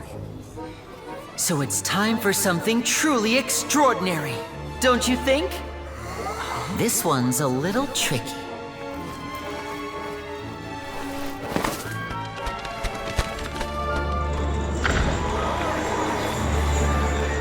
Using this water tank, I shall make my sister vanish completely, right before your very eyes.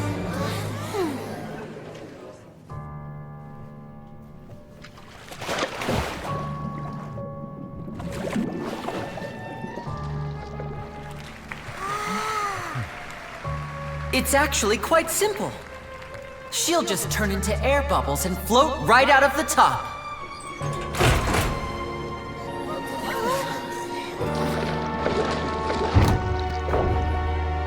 Oh no! I told them to check all the props carefully. With the lid on, even air can't escape. An amateur magician would be getting very nervous right around now. Luckily, it's me on stage, so let me show you what a true virtuoso can do.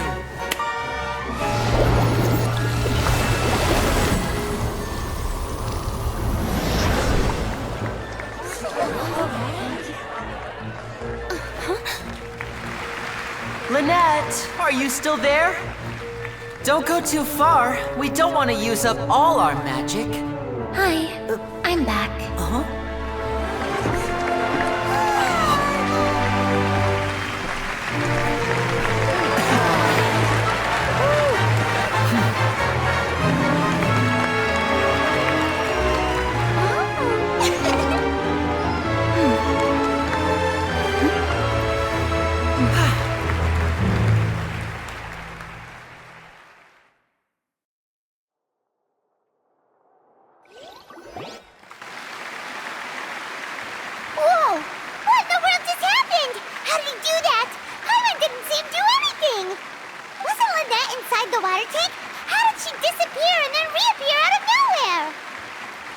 If we could see easily through his tricks, then that would mean that his skills are still lacking.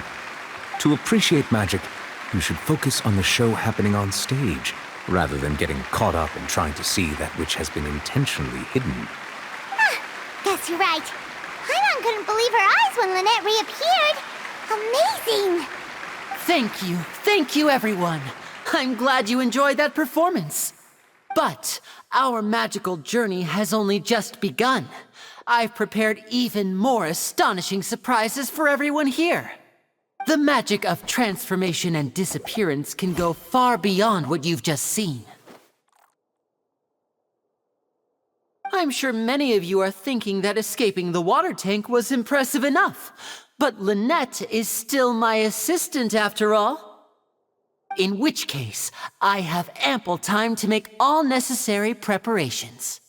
So, for my next trick, I will require the participation of one lucky audience member. Please, if my assistants could bring out the magical boxes now. There are 2 boxes and only 2 boxes. One is here, and one is there in the aisle among the audience. I'm sure many of our clever audience members have already guessed our next magic trick. A swap! Our lucky audience member and I will each enter a magic box. After 1 minute, we will each emerge from the opposite box. Now please, everyone pay very close attention to the box you see here. Don't give me any chance to make a move. Wow! How's he gonna do this? Hey, do you think this is all magic tricks, or does Lenny have actual superpowers? The lucky audience member will be generated by this random number selector. It selects numbers entirely at random. Even I don't know who will be chosen to participate. Now then, let's begin. Let me see. Oh, row 7, seat 3. Congratulations! You now have the chance to experience magic firsthand for an entire minute. Please, come forward. My assistant will take you beside the magic box. I'm sorry, it might be a little cramped inside, but no need to feel nervous.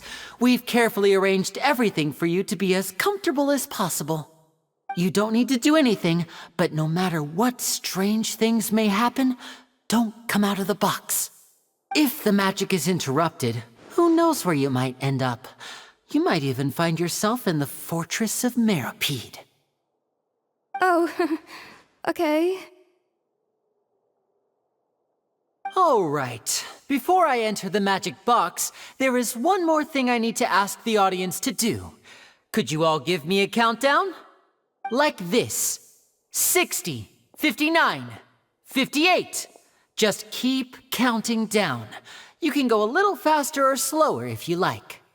I won't be able to see anything in the pitch black box, so I'll be relying on your voices to know when time is up. Oh, and no tricks now. If you quickly count from 60 in just 30 seconds, then I'll be in a tough spot. Ooh! Paimon kinda wants to count faster after hearing him say that! No, that won't do. I can see it in your eyes. You still can't be trusted. Let's practice together. Come on, repeat after me. 60, 59, 58. 60, 59, 58! That's right, perfect. Keep it going. All right, I'll see you all on the other side once you've finished counting.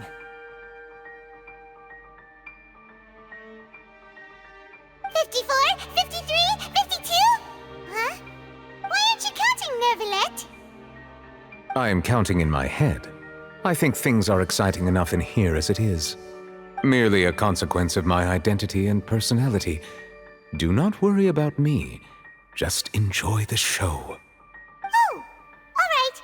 You look so serious that Paimon thought you might be feeling uncomfortable or something. 40, 39, 38! Mr. Linney, are you all right in there? Is everything ready? Yes, I'm fine. I'm just double-checking the direction of the magic. It would be a disaster if we get sent to the wrong places. For example, mid-air right above the audience. Even though he's saying that, Lenny doesn't seem nervous at all.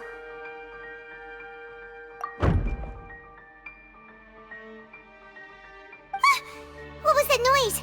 Did you hear it too? Not sure. Anyway, it doesn't seem like anyone's worried about it.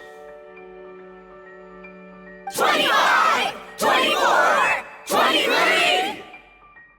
What's wrong, Mr. Linney? I can still hear you moving in there. I seem to have accidentally knocked over a decoration. I'm trying to fix it, but it's pitch black in here. I can't tell left from right.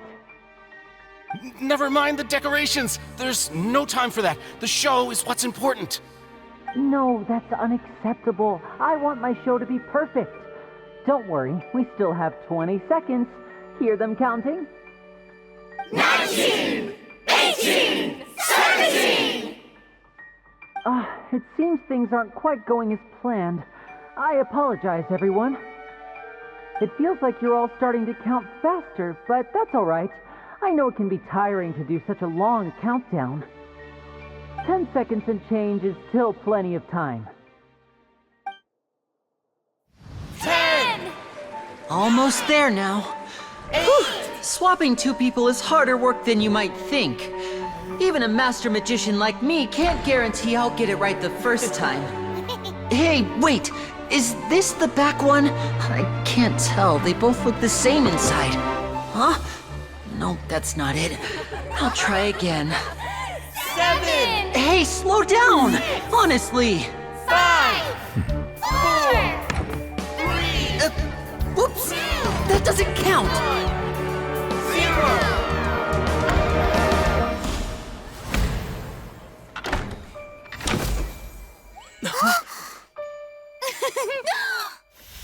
Ta-da!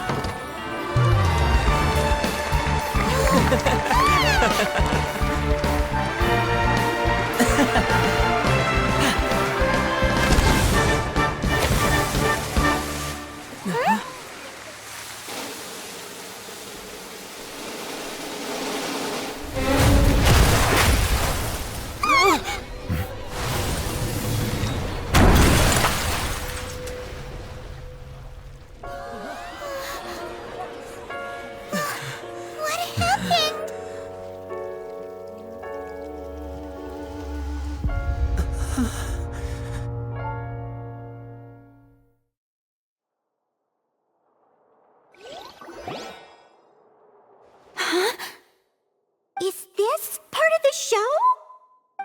Mr. Lenny, you're going to use magic to fix the stage now, right? What happened? Oh no. Maybe this isn't part of the show. The girl was still in that box, right? This performance is over.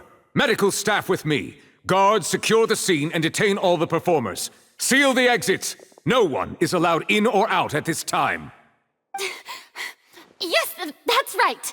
If this was just an accident, then we must investigate the cause. But if this was all part of some scheme, then those accountable will not escape the judgment of the God of Justice! No need to be alarmed, you two. We'll get to the bottom of this soon enough.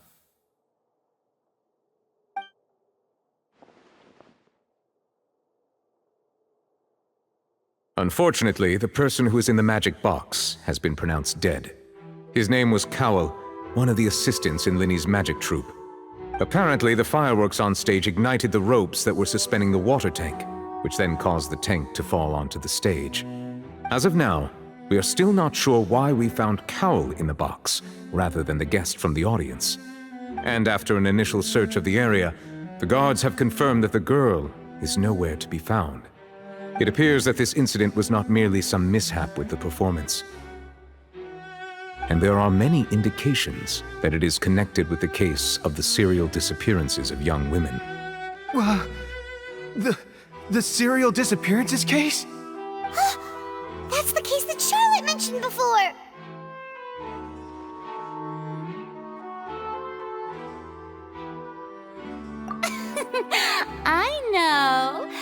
I know the truth.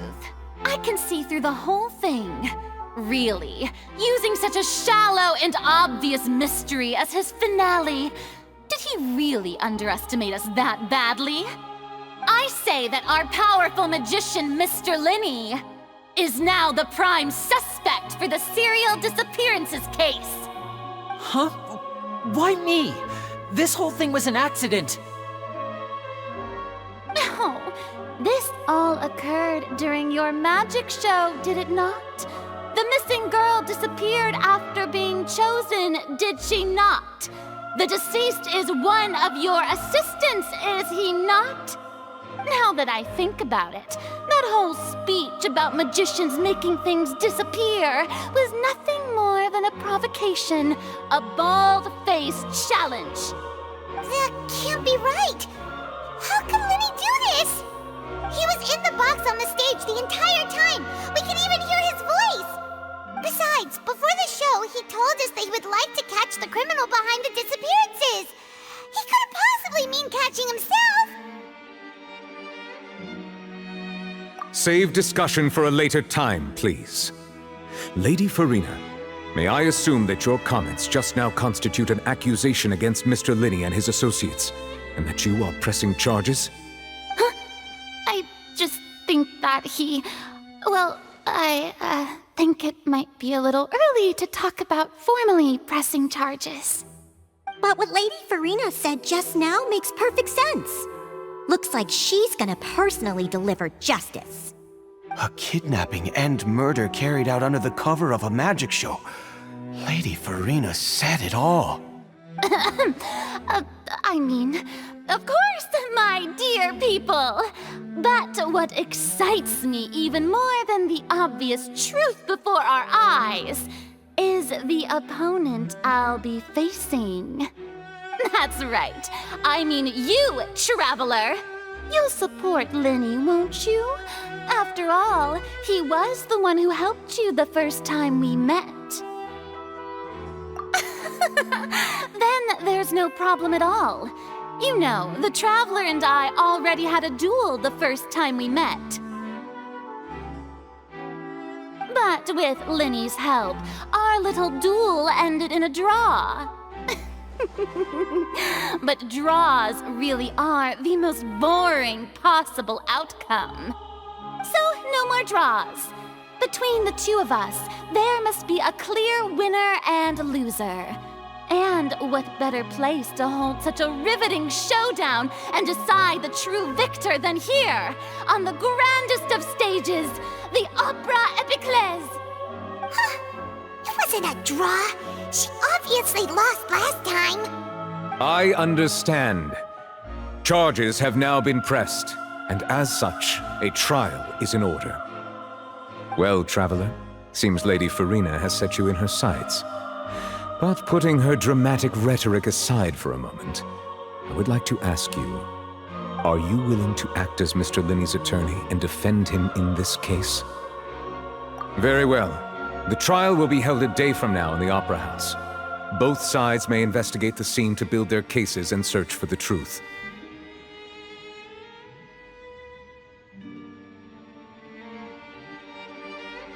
Linney and his troupe are all potential suspects and shall remain within the Opera House. The audience may begin to leave in an orderly fashion once they have been cleared by the guards. A day isn't that long.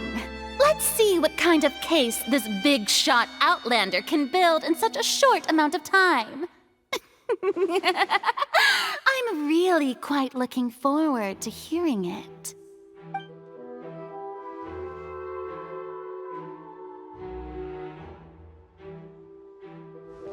Linny!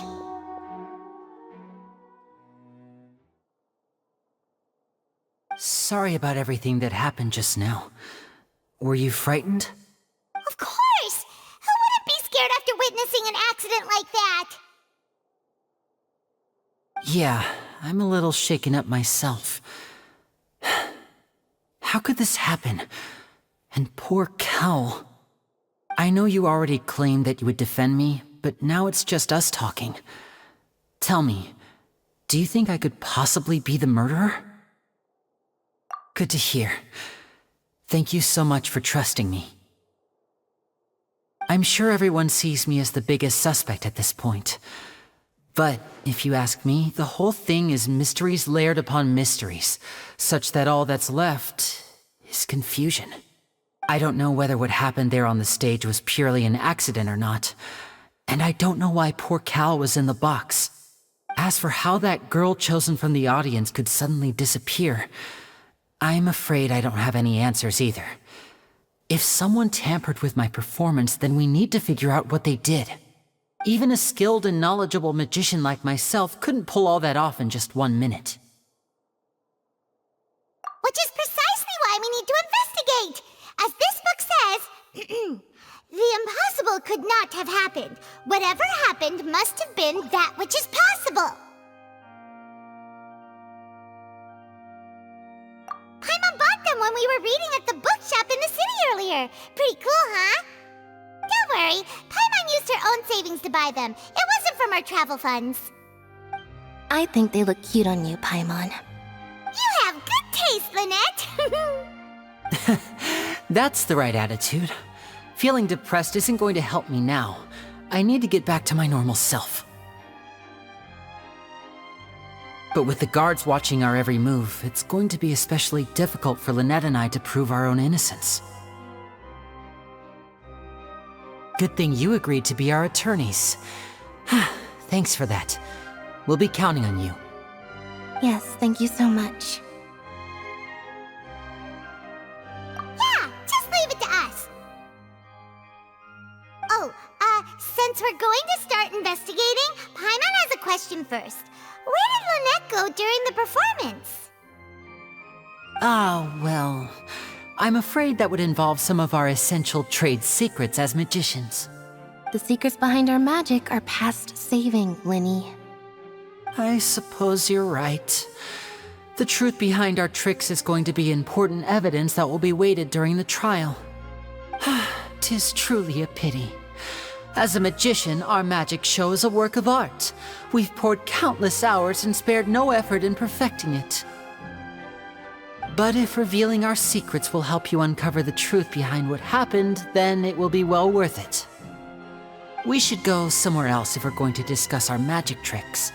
We'll go speak with the guards, and in the meantime, you can go investigate the stage and the seating areas. All right, let's go have a look while the investigation teams are still here. Detective Paimon is on the case!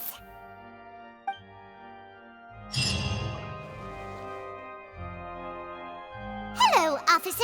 How's the investigation going? I see. You must be the traveler that Lady Farina mentioned. Listen, I'll be perfectly honest with you. I'd avoid getting mixed up in this whirlpool of a mess if I were you. Huh? What do you mean? Come with me and you'll see.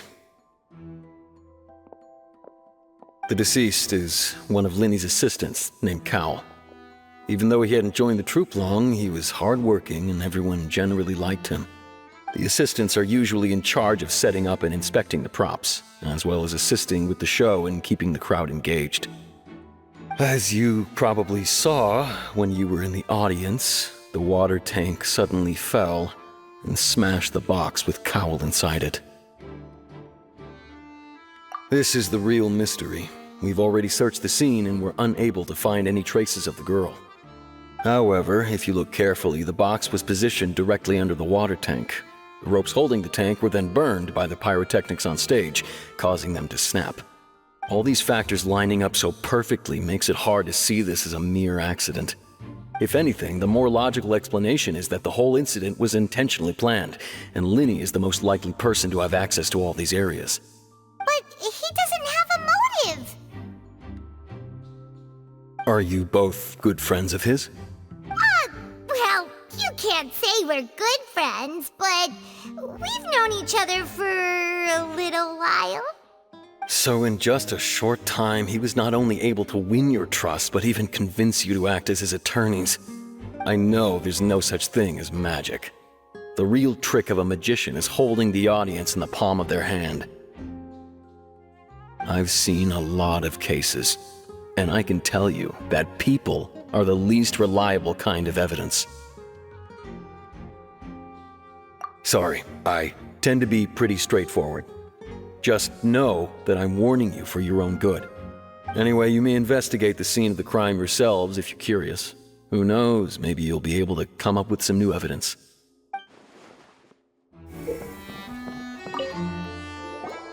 So this is the rope that broke and caused the water tank to fall. The rope looks pretty durable. How can it be burned through so quickly by fireworks?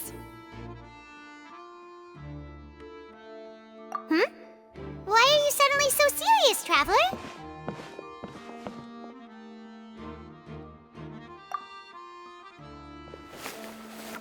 Whoa! Look! This bit is made from different material! Most of it was burned away, but there's still a little bit of it left. Huh. So if a rope meant to hold something was made with that kind of material in it, then that means... Wait! Paimon should write all this down! Let's take notes!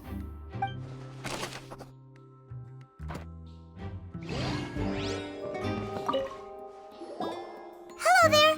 What are you investigating? Oh, this location has also been cordoned off because the Magic Troupe members are currently considered prime suspects. The investigation team is still collecting evidence. The seats were all booked in advance, so we were able to deduce the missing woman's identity by checking the guest list.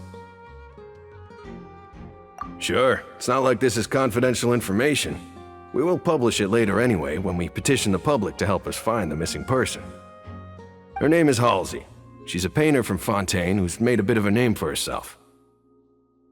Apparently, she wasn't a regular at the Opera House, but she'd been feeling some pressure with her work lately, which made her decide to come see the magic show. The Magic Troupe members all claim not to know her, and we have looked into her social connections. It seems that she has no personal grievances or conflicts of interest with the suspects. Simply put, she wasn't related to the Magic Troupe at all, which matches the features of the previous serial disappearances.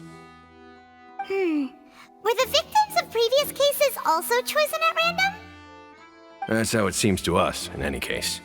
Apart from the fact that they were all young women of around the same age range, there really weren't any other connections between them. Okay then. No need to be so formal. If you do happen to see the missing girl, please be sure to contact us. It is of utmost importance that we get to the bottom of these disappearances.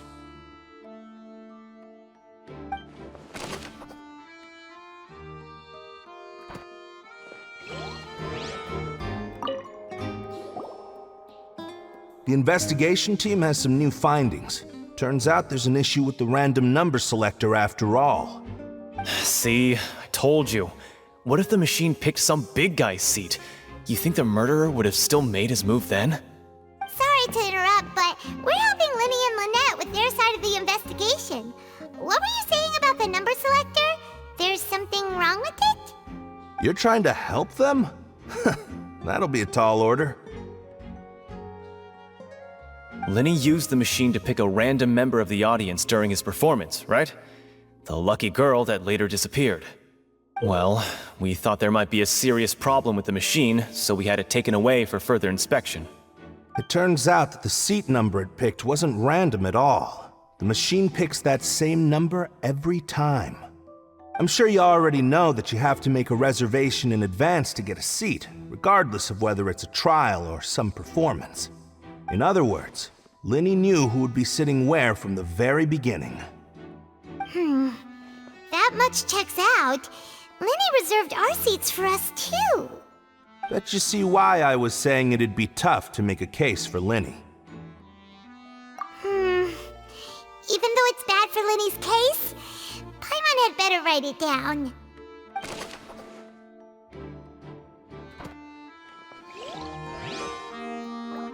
Linny's magic tricks were the stuff of legends, but the way he did this crime, he should have stuck to doing magic. Look, doing magic tricks is one thing. Pulling off crime is something else entirely. Maybe he was just too full of himself.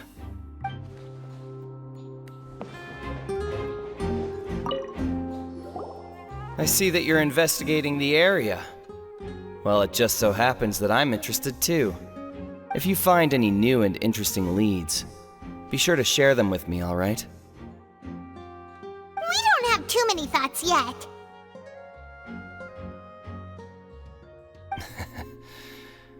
Then why don't I tell you my hypothesis first? The way I see it. And I'll start it with that loud thud. The thud? Oh, you mean the sound that happened during the countdown? Yes, exactly.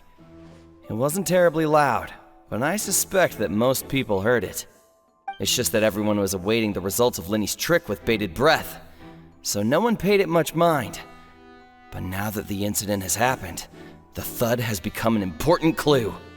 That makes sense. So, what do you make of it? I'm of the opinion that it may have been the sound of Linny's accomplice, Lynette perhaps, jumping atop the water tank or something like that. And when the pyrotechnics went off, she cut the rope, sending the water tank crashing down. But wasn't the noise we heard too loud for that? Perhaps the balance wasn't right, leading to a particularly rough landing.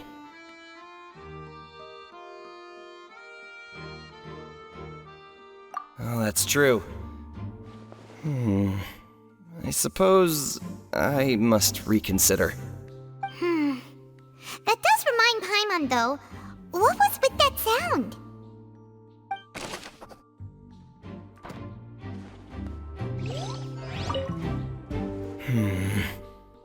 Could it be that I didn't see it happen? Linny's still talking to the guards. It seems he'll have a lot of explaining to do. I think someone will be assigned to monitor us later, but that's alright. Hey, you! Yes, both of you! Over here! I've been keeping an eye on you for a while now. Huh? You mean us? That's right. If I'm not mistaken, you're also among those who wish to cut down the thorns and pursue the truth. No? And by the looks of it, you're not from Fontaine. Well, you're right on the more about that one, but who are you? Have you never heard of the Spina di Rosula? From mediating disputes and providing protection to solving conundrums, you name it, Spina di Rosula does it. And I, Navia, have the honor of being its renowned president. Though those who play by our rules call me boss.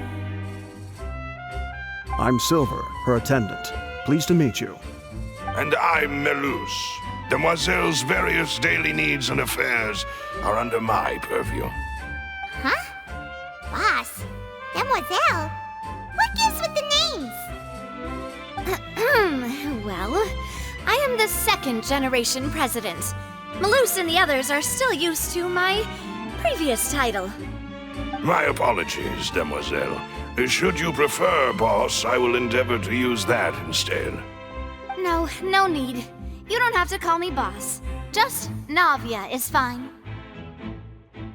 Okay, if you say so. Not that we're members of Spina di Rosula anyway. All merely trifling details. Never mind. Now, back to the situation at hand.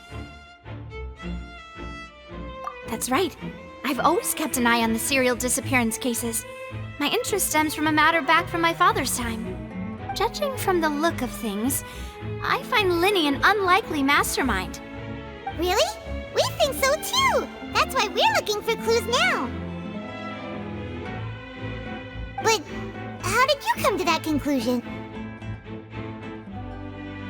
Intuition, naturally. My unparalleled intuition.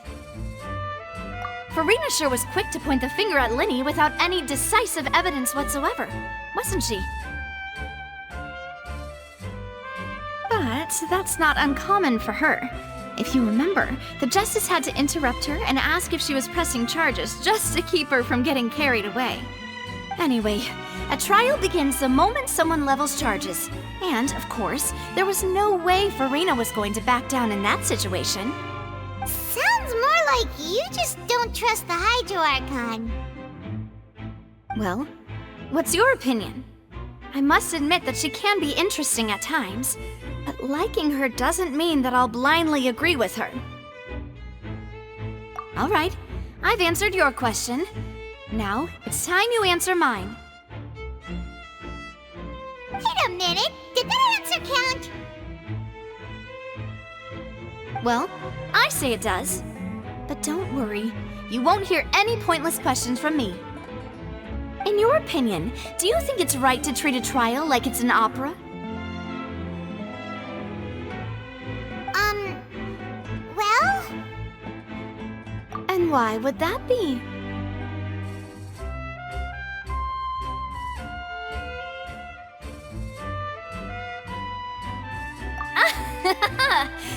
See, Silver and Melus? I told you they'd be different. Most astute of you, Demoiselle. I too think that the Traveler's response was most excellent. No matter how wonderful the script or how fervent the audience's expectations may be, the trials that go on stage here must be based in fact. And if that can be done, boss, then... All right, that's quite enough, Melus. Anyway, I like your answer. You passed with flying colors. Now, I need to make some preparations, following which our joint investigation shall commence. You two shall be my assistants. Wait! Since when did we become assistants? Oh, well, I can be the assistant, sure. Or your companion, if you like. I'm really not that fussy. That's more like it. Far be it from me to brag, but I believe that Demoiselle's intuition will be instrumental in uncovering the truth. You wish to save a friend from false accusations, and we wish to unravel the disappearances. In this sense, our goals are aligned. You have a point. You're quite the talker, aren't you, mister? And what about you over there? What do you think? You seem like you've got something on your mind.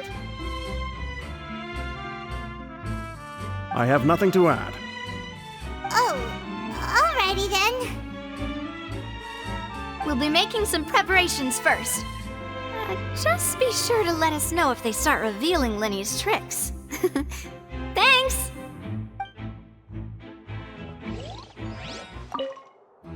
Speaking of that, I think magic shows would be very popular in Poisson.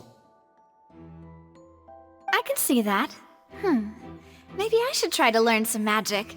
If I could make things disappear, cleaning my room would be a cinch. You need not worry about such things, demoiselle.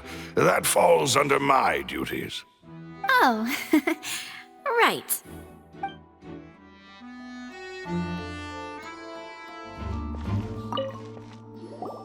Sorry, but no one can freely enter or exit the Opera House at the moment. If you wish to leave, you must register your identity with us first. No, we're not leaving. We're representing Linny and Lynette as attorneys, so we're investigating the case. Were you always guarding this entrance?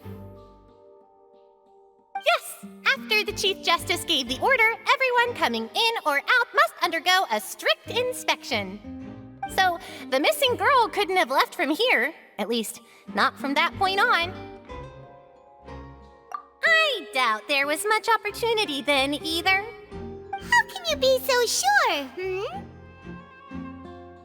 Well, because I was in charge of security near the entrance at that time. I couldn't see Linny's performance from here, which was quite a shame. Just my luck.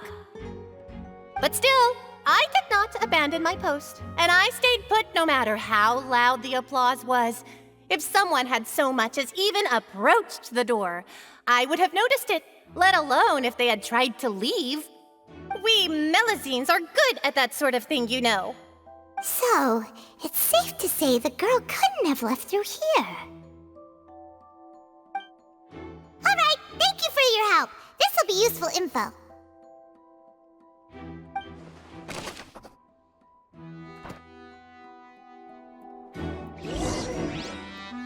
We've checked everything of note here at the performance venue. Paimon wonders how Linny's discussion with the guards is going. Let's go see, shall we? Ooh, things are getting interesting, huh? We're about to see how magic is made. My apologies, but access to the venue is restricted at this time. Please register first. Understood. Then I will be going with you. Just so you're aware, I will be monitoring your actions and making notes as necessary. Very good. Thanks for being so agreeable. I'd pull a rose out of my hat as a gift for you if I could. You may spare the pleasantries. I'm just doing my job. You've arrived. Who's this? Me? I'm Spina di Rosula's guardian angel. If you've got a problem, I've got the firepower. Sorry, I got a little carried away there. Call me Navia. I'm a partner of theirs, and will be helping investigate this whole situation. And these are my companions. Would you mind if they join as well? Fine by me. Oh, new helpers? I would be most grateful. Well, let's just say we're tagging along. It's not every day you get to see the secrets behind magic performed on such a large scale. I appreciate your kind interest. Come with me. We'll be heading below stage.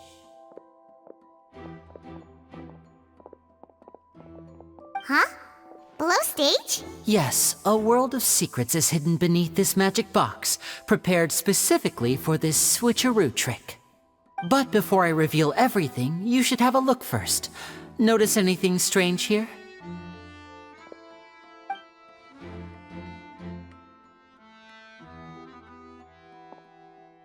I'm not trying to be dramatic. Remembering the details of a trick will help you understand the methods used to perform it more easily. Huh. Weren't there balloons and other decorations here? Where did all that go? Ah, good eye. That said, you're still far from discovering the answer. The back? You mean the inside of the door? What's different about it? Paimon didn't notice anything. Very good indeed. I thought you might not be able to catch that, given that you were sitting in the first row. The back of this door was patterned. Those patterns are now gone, replaced by a smooth wooden board. So, if you put 2 and 2 together, what do you get?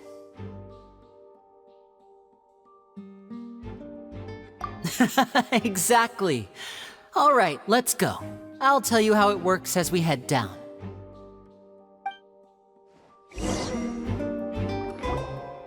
Oh, so there was a passageway under the magic box!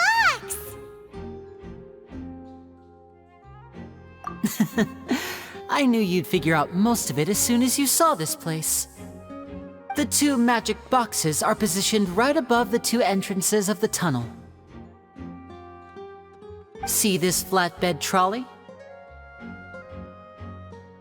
The box with the lucky audience member in it would be shuttled over to the other side using the trolley. This trolley can raise and lower and even rotate, ensuring that the box will face in the right direction. I see. So that's the purpose of the box inside another box. Precisely. The inner box would descend after the audience member was put inside and be moved along the trolley, all while the outer box would remain on stage as if nothing had ever changed. So that's how you did it! Once the box was lowered, the trolley would store some energy through this device here, with which it would complete the rest of the steps. The audience member would only be able to feel some slight movements in the dark, and by the time she walked out, she would already be back on stage. Right! You were talking that whole time, and you even came out for a moment near the end! Ah, yes. A phonograph operated by Lynette was used to achieve that effect. My assistant and I had already scripted our conversation beforehand. When the countdown began, I had already gone to the opposite box via a tunnel using that ladder. And what about Lynette? Where was she? I was in the mezzanine space in the back of the box. Oh, interesting! That's how we were able to coordinate Linny's lines with the assistant. And, by the way, I was the one who walked out of the box at the end. I mean, we are twins. All it takes is a change of clothes and no one can tell who's who. And that's my favorite part of this trick. Only Lynette and I can perform it. So that's how it all worked! Wow, every detail you revealed was more amazing than the last!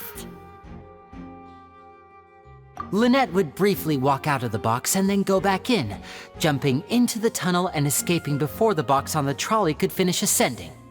And then I walk out of the other box in the audience area, and the trick would be complete. The operative word here being would.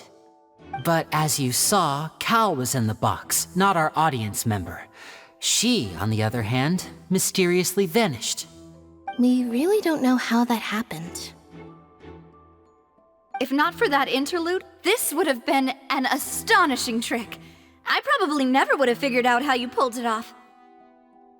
And yet, to think that someone was able to use this magic trick to commit a crime. Could we have a look around? I think we can come up with some more leads. This is the scene of the crime, so Linny and Lynette are not permitted to stay here. I'll escort them back up. Yes, of course. No need to be so strict now. I won't disappear into thin air, you know. Thanks, everyone. We're counting on you.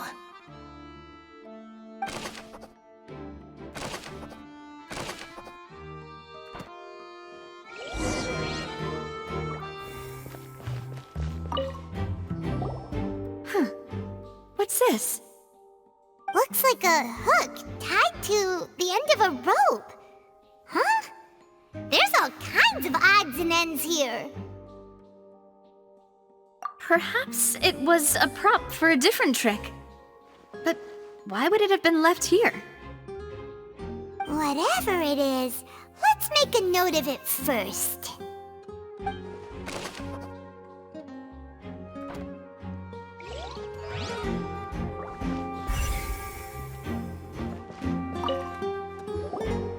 The floor is wet. Please be careful not to slip. Speaking of which, why would there be water here? Oh, Paimon knows! It's one of those tricks where you pour water into a jug and then flip the jug over only for the water to disappear? And here's a broken vase! Huh. Did the trolley knock it down while moving? That can't be. The trolley moves along tracks from start to finish. It couldn't have hit the vase at this distance. Let's note this down too and think about it later.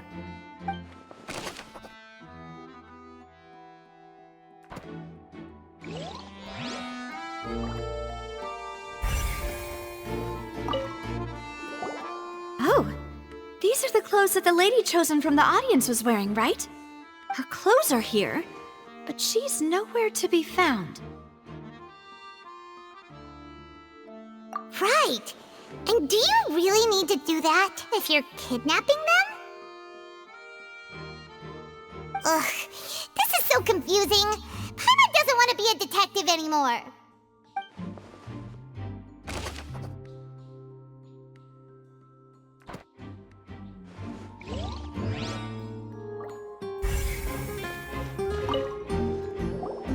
What is this place? It seems someone could fit through here. Could this have been the suspect's escape route? Alone, perhaps. But if they had to pull another person with them, the space would be too narrow. But there are no other ways in or out of here.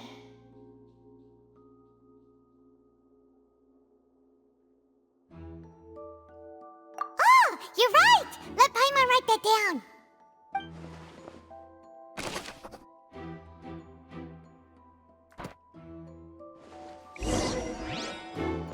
Seems we're just about done investigating down here. Yes, let's head back up. Well, we've ascertained the state of the crime scene. Let's find a place to sort out our findings once Malus returns. Seems to me that there are several things that don't add up here. Apologies for the wait, demoiselle. So, what did the guards say? Did the criminal escape through the vent? They believe the odds of that are very low, since the vent leads to the Opera House's basement. The guards have checked the area carefully. No one left through the basement during the performance or after the incident, and no one was found hiding there. So the tunnels become like a secret chamber then! You know, like the kind you usually see in novels. The plot thickens. Halsey's disappearance and Cowell's death are both quite inexplicable. No wonder Farina was so confident in her accusation. All the current evidence points toward Linny and Lynette. In other words, the charges are very likely to be upheld unless we make some considerable progress. Charges and then trial. So if the charges are upheld, they'll announce a sentence? That's right. This is how a trial goes in the Opera House. During the proceedings, the Chief Justice and the Oratrice will hear statements from both sides. That's right. This is how indemnitium is produced. The statements from both sides, the defenses from attorneys, witness testimonies, and even the audience's emotions will all be projected on the Oratrice. To put it simply, it's as if the Oratrice has its own will, and is a judge in its own right. This also precludes any kind of favoritism on the part of the Chief Justice. Not that this has ever happened anyway. Once both sides have finished speaking, the Chief Justice will make his final decision. This, too, will be used by the Oratrice as a reference. Then, finally, the Oratrice will be consulted by officials. The result it returns is the will of justice itself. Huh? So that machine is the one that actually decides? Paimon thought Neverlet called the shots. In practice, there is very little difference. Both have always come to the same judgment, which is why people have great faith in the Chief Justice. Ah, yes, the guards also asked me to convey that none of us will be allowed to leave this place before the trial. Huh? Because we've chosen to act as the twins' proxies. That makes us persons related to the case. They're concerned that we might be colluding with outside parties, or that we might find outside help to disrupt the case. And even if that were not so, it could prove problematic if we happen to spread key information about the case ahead of time. I'm ready to break out at any time. Whoa, whoa! There's no need for that! Paimon thinks they have a point! That said, are they providing food? Of course. I just hope you don't mind the lack of options. I'm afraid that catering to all tastes is not in the cards, nor is any guarantee of balanced nutrition. In that case, let's just sort out our findings together here. Pity. I was hoping to take you to try some of Fontaine's famous desserts, too. I mean, what better way to properly think through our findings than over some tea and sweets? Huh. Breaking out suddenly doesn't seem like such a bad idea after all. Just kidding, just kidding! Paimon will still do her best, even if there are no snacks. What do you mean, no snacks? Of course we'll have snacks. If we cannot buy some, then we'll simply make some. Huh? Here? But how? Understood, Demoiselle. Everyone, please come with me.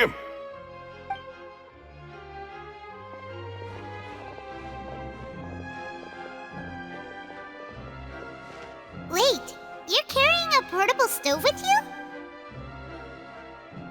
Yes, I must be prepared to meet the Demoiselle's baking needs whenever the fancy strikes her. I have eggs, sugar, and almonds at the ready. Good work, you two. Then I'll get to it.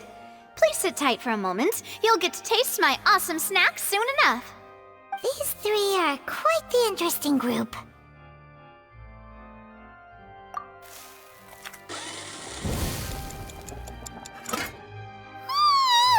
And Paimon thought it smelled good while it was still in the oven!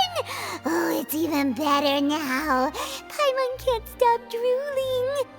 From the way you had these two guys carrying all that stuff around, Paimon thought you'd have them do more during the baking process. But you ended up doing the entire thing by yourself! Beating the egg whites, grinding almonds, everything! I was applauding. And I was giving encouraging smiles.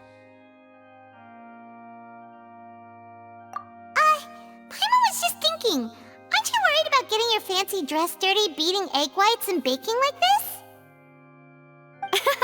Well, I don't think it's carved in stone anywhere that fancy ladies can only read books, sip tea, ride horses, and play the piano. I just really enjoy making snacks. Don't underestimate beating egg whites, by the way. It's a real arm workout. You also need to beat them to just the right consistency, or your macarons will crack. Anyway, give these a try, fresh out of the oven. There's 3 for each of us. Only 3? Well, eating too many sweet treats might send all that sugar to your head.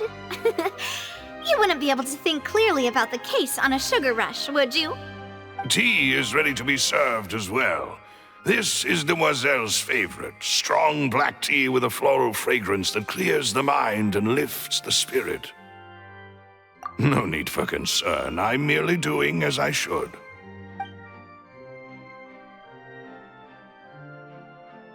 All right then. Down to business. As Paimon mentioned previously, the tunnel seems to be something of a secret chamber. However, we can assume that Linny and Lynette were not alone within it. Some criminal also occupied its sealed confines. The magician twins could have committed the crimes, of course, but they lack any logical motive. Exactly! Why would they do such a thing right when everyone was watching?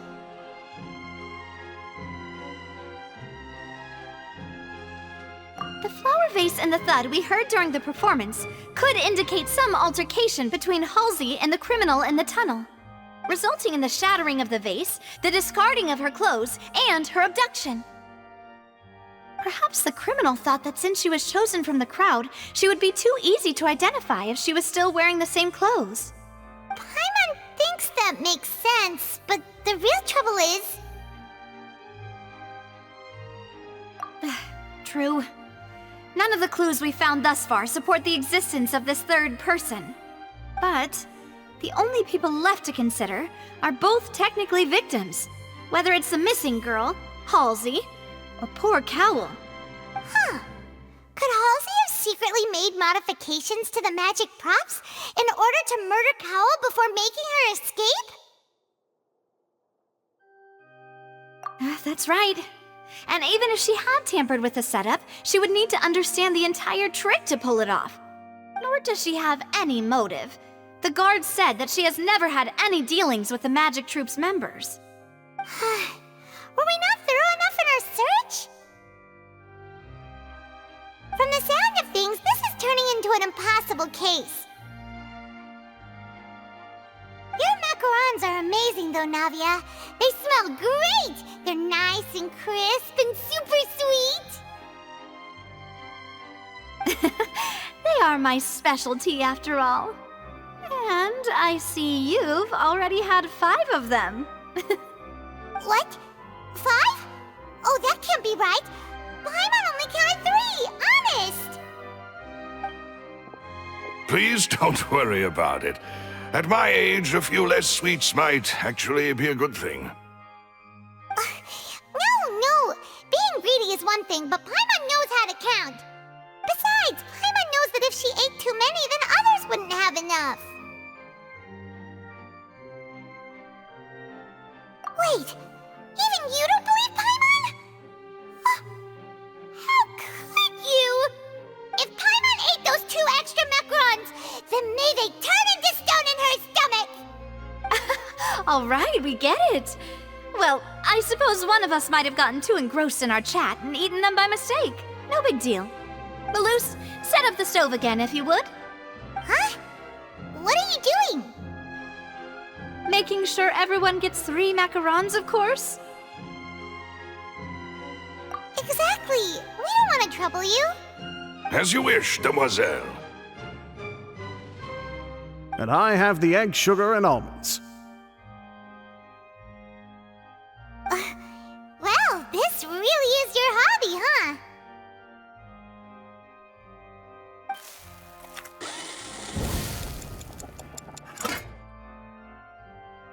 Well, that's it for snack time. I'm going to have another look around the area. I don't know what we're looking for yet, but we've still got some time. As attorneys, I suggest the 2 of you think the case over again. It would be awkward if you got all tongue-tied on stage during the trial. All right, thanks for your help, and for the snacks. It was nothing. A small task for the Spina di Rosula. Silver, Maloose, it's time to go. I'll be back if I find anything new.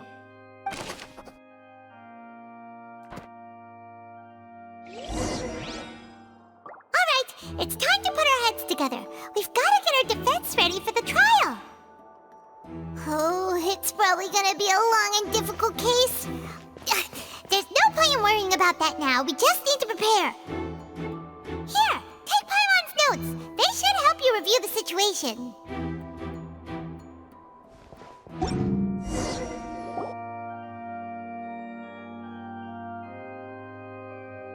do we do? The whole situation is so confusing. Good plan. Impossible things don't just happen. We'll get to the truth one way or another. Just relax. Even if everyone else suspects Lenny and Lynette, at least we will be supporting them from the stands. Besides, I doubt Farina understands any more about what happened than we do. Thanks, Navia. Well, we'll be going then. Best of luck to you.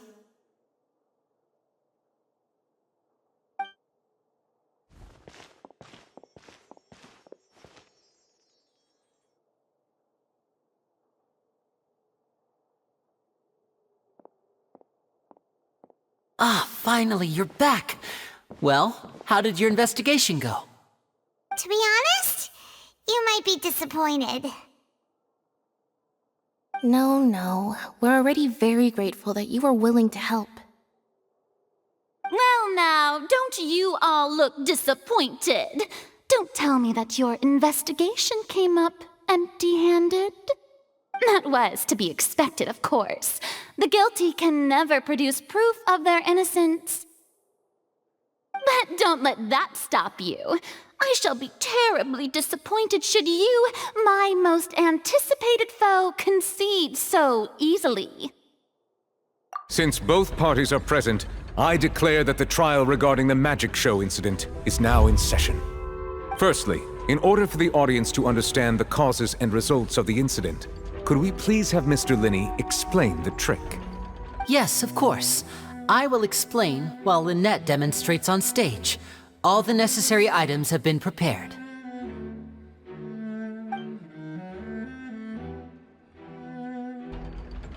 Thank you, Mr. Linney. In that case, I take your statement to be that you ran to and remained hidden within the magic box in the audience stands once the trick began, and thus could not have committed the crime. Is this correct? Yes, that's correct, Your Honor. In that case, I call upon the prosecution. Lady Farina, do you wish to refute his statement in any way? Why, of course I do. Allow me to take the first shot and break this case wide open.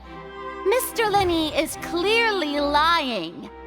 There is no way you could have been in the box the whole time if you were to abduct Halsey and murder Cowell. In fact, I'd say you were hardly in that tunnel at all. That is simply your hypothesis based on the presumption that I'm guilty. Oh, is that so? And if I may ask, what did you hear while you were inside your box? The roaring countdown of the crowd, of course. That's how I kept track of the time and built anticipation for the finale. And you didn't hear anything else at all? Nothing that might leave an impression of any kind? No, nothing. I see. But when the count reached 30 seconds or so, there was a thud. One so loud that I believe practically everyone heard it. Huh? Hey, hang on! Something's not right here. Yeah, I'm sure he could have heard a noise that loud from inside the box. I was right by the box and I definitely heard the thud. Look at those scales. Could those mean... Well then, ladies and gentlemen, allow me to use the words of the magician himself. You never know what can happen in the blink of an eye. Indeed, it seems his alibi can also collapse in the blink of an eye. Of course, I have armed myself to do far more than smash your alibi. Confidence cannot go unfounded, and my foundations are rock solid. Tell me, aren't you and Lynette actually from the House of the Hearth? The House of the Hearth? No wonder they did something like this. So the serial disappearances were the Fatui's doing. Now it all makes sense. I've got a feeling that what happened on stage probably wasn't just an accident. That's irrelevant. Our identities have nothing to do with what happened. Indeed. Then perhaps you could tell us everything that happened during that 1 minute. Your first priority is to prove yourself innocent after all. I'm sure there is little that needs to be kept secret now. Unless your script already has holes in it. The Outlander is speechless. My, oh my, don't they look flabbergasted? Now comes the infighting and discord, I suppose. This was almost too easy. Oh, good thing I made all those preparations. Seems seems the all-nighter I pulled last night is really paying off. Hey, Linny, why didn't you tell us this before? Order! Order! Mr. Linney, allow me to re-establish the facts. Lady Farina has raised 2 points. First, when the thud was heard in the Opera House, you were neither in the box nor the tunnel. Second, you and Ms. Lynette are both members of the House of the Hearth. Are these claims true?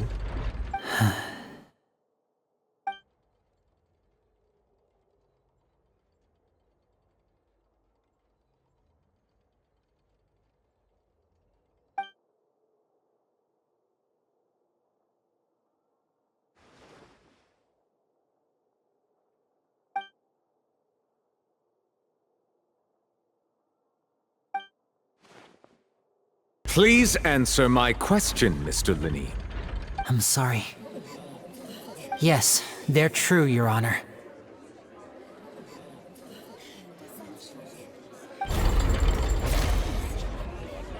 I knew it! Well, that's it. We might as well move on to the sentencing already. What should we do now? Granted.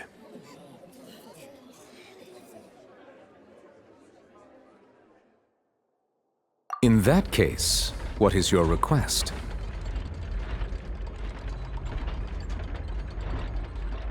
Is that really necessary? They're already as good as guilty. The defendant deceived their own attorneys. What is there left to discuss? Order! Order, I say! Your request is reasonable, and we shall adjourn. This trial will reconvene in 1 hour. So you would stick to Mr. Linney's defense even after knowing what you do now? You certainly have more professionalism than I thought.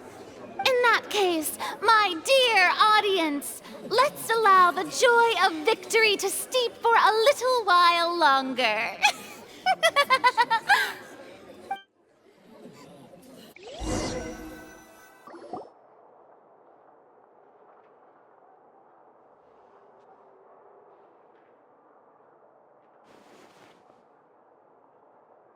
Well, this is awkward.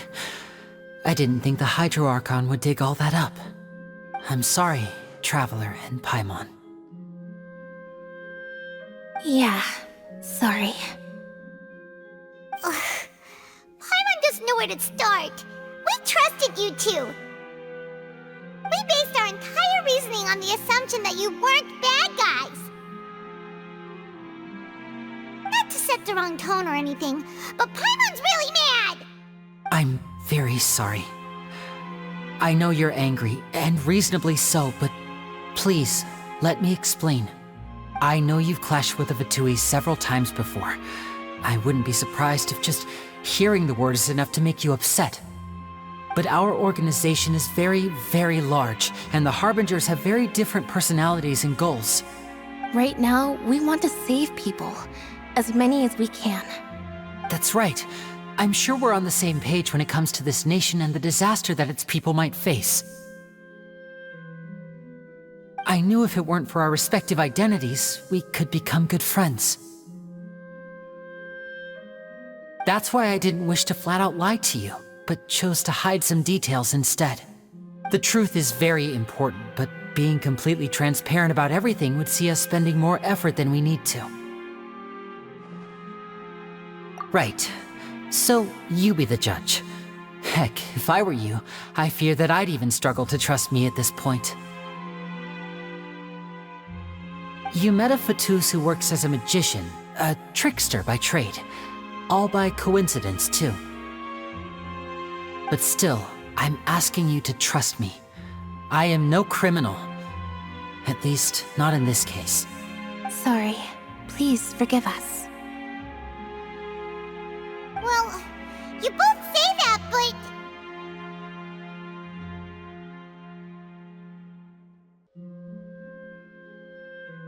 Right, let's hear your answer first, and no lies now! Of course. I'll answer any question you ask. We've been trying to find out how the Oratrice operates. We want to know why it has a consciousness. Why can it deliver sentences accurately? During our investigations, we learned that the machine's core is beneath it.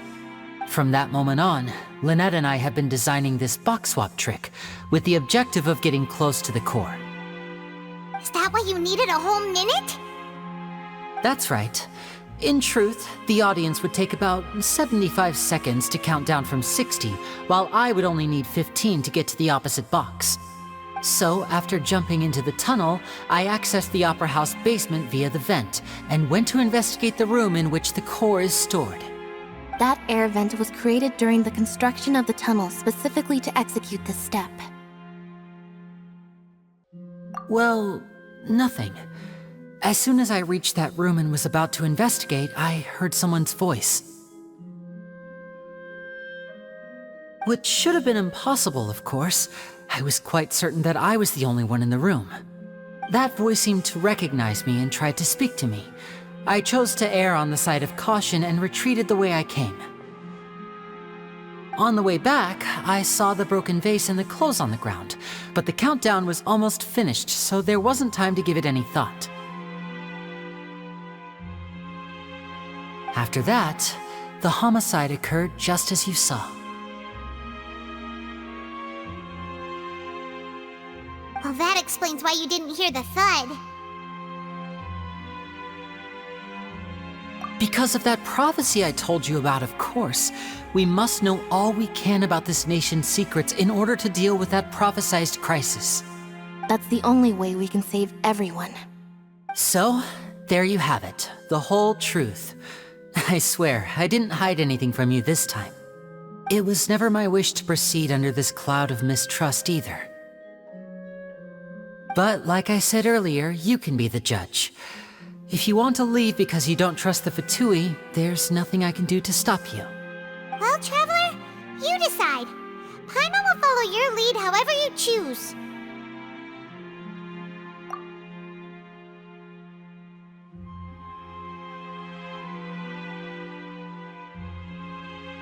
Okay, thank you. Thanks for giving us a chance. The current problem is that the scales are tipped pretty badly against you two. If we want to refute the Hydro Archon's accusations, we're gonna need a seriously watertight defense. Huh?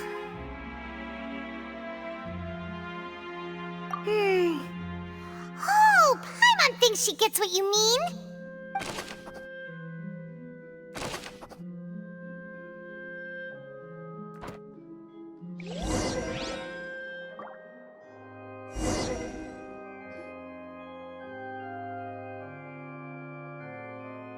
Both parties have returned to their positions. Let us continue the trial.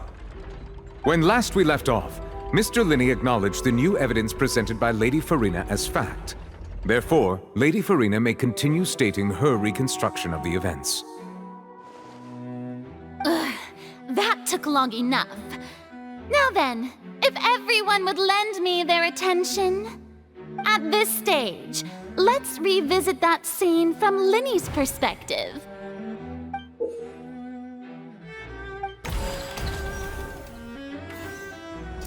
As the countdown began, he entered the tunnel.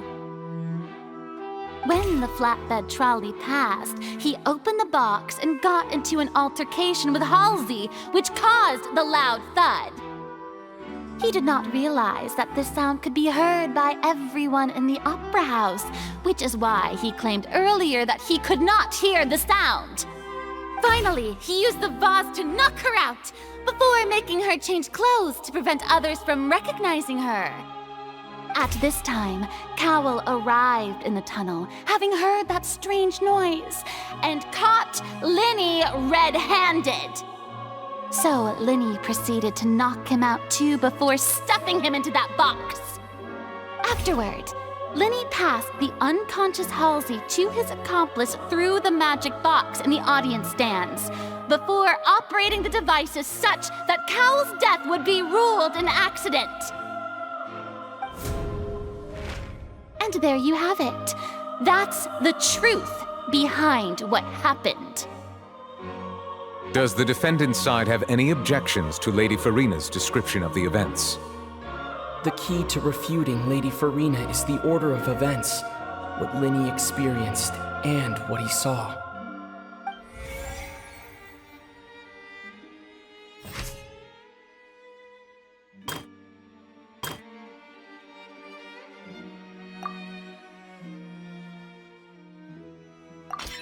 According to Linny, he left via the vent after entering the tunnel.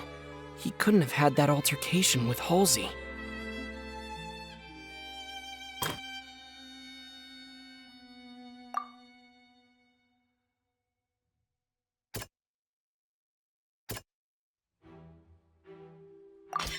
Linny went to the room that contains the Oratrice's core.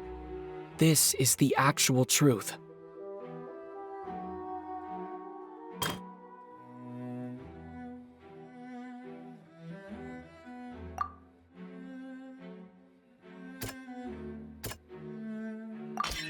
Linny did not take part in the underground altercation. He only witnessed traces of the aftermath. Attention! Ace Detective Paimon has something to say! When the countdown started, Linny did indeed go into the tunnel. But he immediately used a vent to access the Opera House basement, which is where the underground core of the Oratrice is stored. Once he reached that area, he heard a voice in what should have been an empty room. Since he felt something was amiss, he returned immediately. The crime scene had already developed by the time he reached the tunnel again, and in order to complete the magic trick, he did not remain there for any length of time. Finally, he reached the surface, and that was when the accident happened from his point of view. Therefore, he's innocent!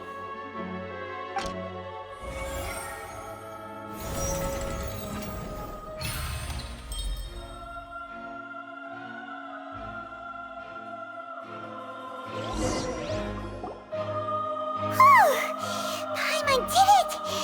Paimon actually managed to say all that! Wasn't it awesome? In other words, you believe that he knew nothing of the incident? That's right!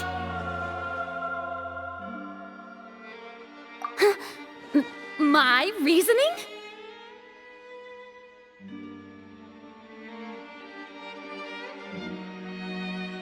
If that's the case, then if Cowell hadn't entered the tunnel, who was the entire setup meant to kill? Assuming that what you say is true, Linny only needed to kidnap the young girl to cause a new disappearance case. What would the point of killing someone on stage be? Oh, they have a point. That's right, you tell him! And that's why they're partners of mine. They've managed to turn things around. Oh, well, your denial is very strident, I'll give you that. But what proof do you have to back your claims?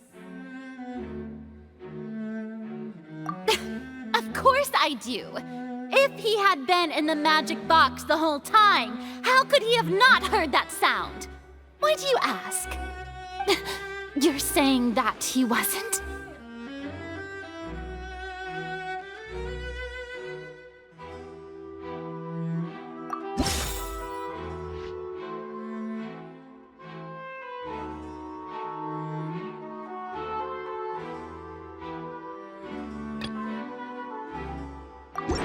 That's right! Linny wasn't in the box or in the tunnel. That's why he didn't hear anything strange during the performance. This means that when the crime happened, Linny had already entered the basement via the vent. The same clue you used to disprove his alibi has now become the best proof! How do you like that? Well played. To think you'd use such logic. Well then, if it wasn't Linny who committed the crimes, then who was it?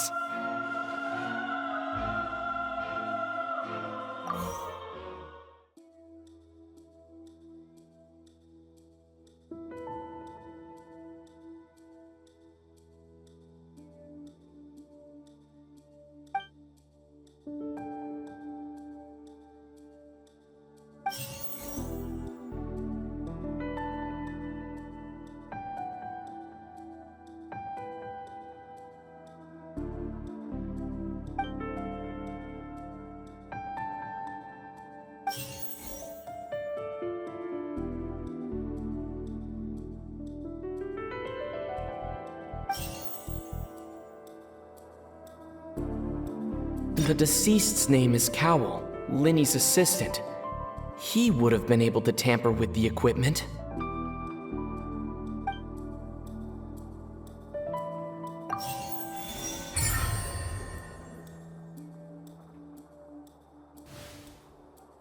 Huh? That can't be right. Are you serious? The killer was, in fact, Cowell, the deceased! Oh, is that so? How interesting! Let's hear your reasoning then. What I must do next is recreate the truth. What Cowell did, and how he went from would-be perpetrator to victim.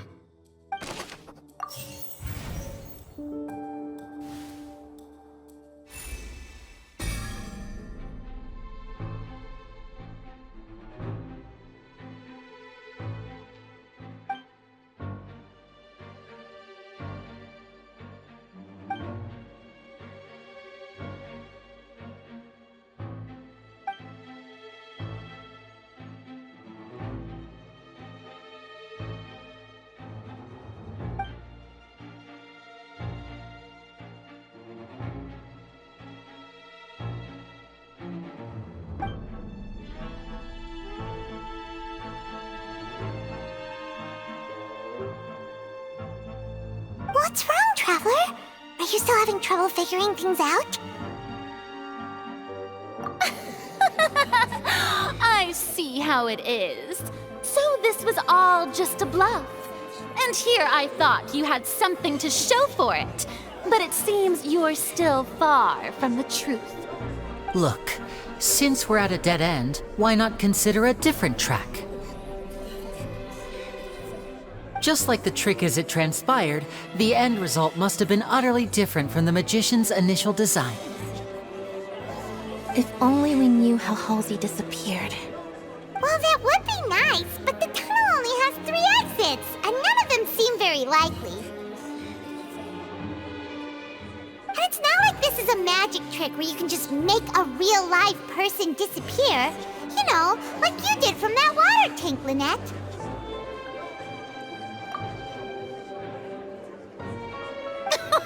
Excuse my interruption, dear opponents, but do you not see that the crowd is growing impatient?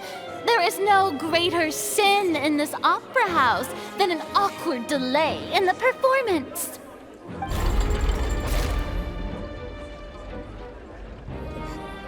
If the defense is unable to make further effective arguments, we will move on to the next stage of the trial. Linny was not in the tunnel at that moment, which gave our criminal ample time. The sound we heard may have come from a clash between the missing Halsey and the criminal. The deceased's name is Cowell, Linny's assistant. He would have been able to tamper with the equipment. The vase was not broken by chance. It was used to cover important evidence. The water!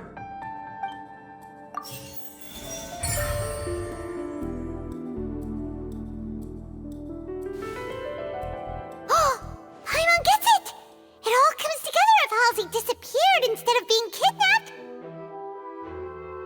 Lynette escaped from the water tank, vanishing gradually and leaving only clothes behind.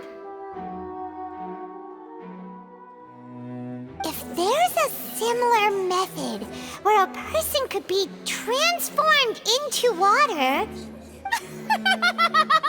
Oh, just a moment, please. I do hope you know how preposterous you sound at the moment. How could a person ever be transformed into water? This is reality we're talking about here, not some magic trick. Must we really? I should think that of anyone. Your friend Linny already knows this truth very well. Magic tricks are ultimately just illusions and misdirection. But Halsey's disappearance is very real. We're talking about 2 completely different things. Even so, I trust the Traveler's judgment. The truth must be out there somewhere. Perhaps some new line of reasoning may open if we try to gather all the focal points that don't make sense. Since Cal was the deceased, we haven't placed much attention on him. But given that we aren't making much progress with the case, it wouldn't hurt to have a look at his belongings, would it? People really do come up with all sorts of harebrained schemes when at the end of their rope. The way I see it, your suggestion that we broaden the scope of our investigation is nothing but a tactic for stalling the trial. Nevertheless, I believe that this is a reasonable request on the part of an attorney. Since the trial does indeed appear to be at an impasse, I believe that additional evidence may help us make more progress. Guards, please step into the lounge and examine the personal effects of the deceased, Cowell. We are still examining the items, but we have already made critical progress that we feel must be shared with everyone post-haste. We discovered several test tubes of fluid within Cowell's baggage, each labeled separately. The notebook in his backpack claims that these fluids are water from the primordial sea. The primordial sea? The note's contents also indicate that Cowell belonged to an organization that sells illegal drugs and that he had an accomplice. The notebook has many entries concerning safe usage of these fluids, in which the keyword dissolve appears many times. One of these tubes was labeled Opera Epiclese, along with yesterday's date. It is empty. The notes also state that these dissolution properties work exclusively on people from Fontaine. It's likely that Halsey was chosen as some sort of test subject. As such, we believe that the defense's hypothesis is, in fact, supported by sufficient evidence. You've got to be kidding! People dissolving into water? Could something so ridiculous actually be true? Wait a moment. This reminds me of a certain prophecy, but it's just a coincidence, isn't it? Huh. If people can become water, does that mean that the water tank's real use was as a means to hide water stains? And if Cowell was targeting that girl... Wait just a minute. Could that mean... You two, with me, quick! Demoiselle, wait! What about your partners? Let's go. Just trust me. Order! Order! It is undeniable that further examination of the deceased's personal effects has yielded some surprising results, but we cannot yet verify the veracity of these clues. Still, let us assume that these clues are indeed authentic, albeit with the understanding that Ms. Halsey has yet to be found. Guards, please continue examining the items along these lines. Mr. Linney, it appears your hypothesis is supported by the evidence, so please continue speaking. Of course. Thank you, Your Honor. If we uphold this hypothesis, I believe that many of this case's seemingly unrelated clues can be connected together. Right! Like the metal hook! That one didn't make sense at all. Let's think about this. Cowell's methods must have something to do with that water from the primordial sea.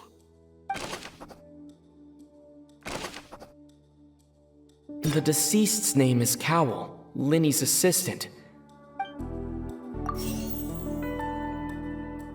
Now it seems like the hook rope was not meant for another magic trick, but was instead some form of triggering mechanism. The water from the primordial sea should already have been prepped before Halsey entered the magic box.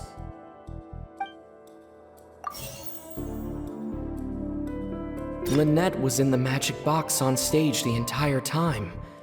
Did she have something to do with this? I remember there was something else within the inner layer of that box.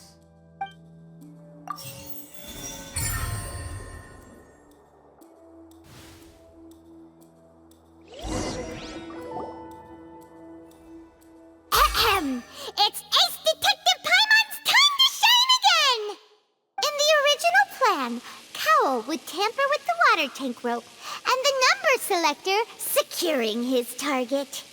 When the magic containing Halsey was lowered, the metal hook would retract gradually and pierce the balloon at the top of the box. When the balloon attached to the box popped, the water from the primordial seed inside it would pour down and dissolve Halsey. Afterward, Cowl would enter the tunnel and break the flower vase to conceal the water inside the tunnel, with the remaining evidence being covered up by the water tank on stage. But he encountered something unexpected in the tunnel, and wound up being fatally hit by the same water tank he meant to use to cover his tracks. Huh. That does make sense. That actually links together a lot of the more confusing pieces of evidence. Oh dear, what do I do? Even I think they sound convincing now. Have I falsely accused an innocent person? What a humiliation. Now, it seems like the only point of contention remaining is the exact circumstances that led to Cal's death. His notes mentioned he had an accomplice who could be related to the situation. On that note, the guards have just contacted me indicating that they uncovered new evidence. I shall now invite him on stage to share it with us. Thank you, Your Honor. We were just inspecting the luggage of the other people involved in this case. And we found an identical sample of the water from the primordial sea among Linny's personal effects. What? That can't be.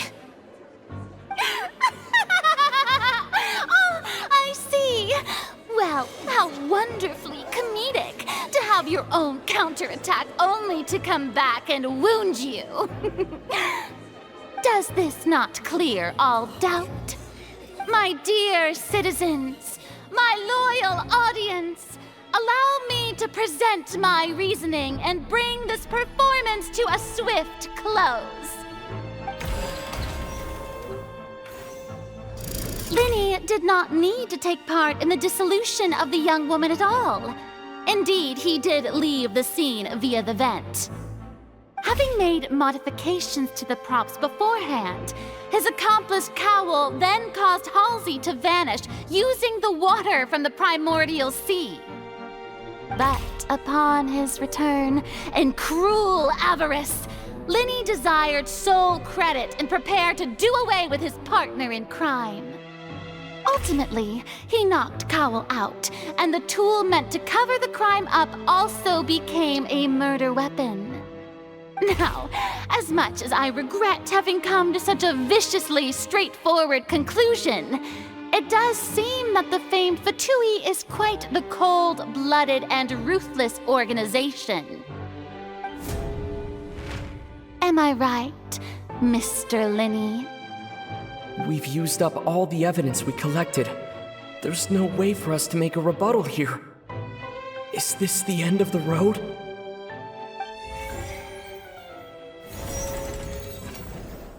Oh no!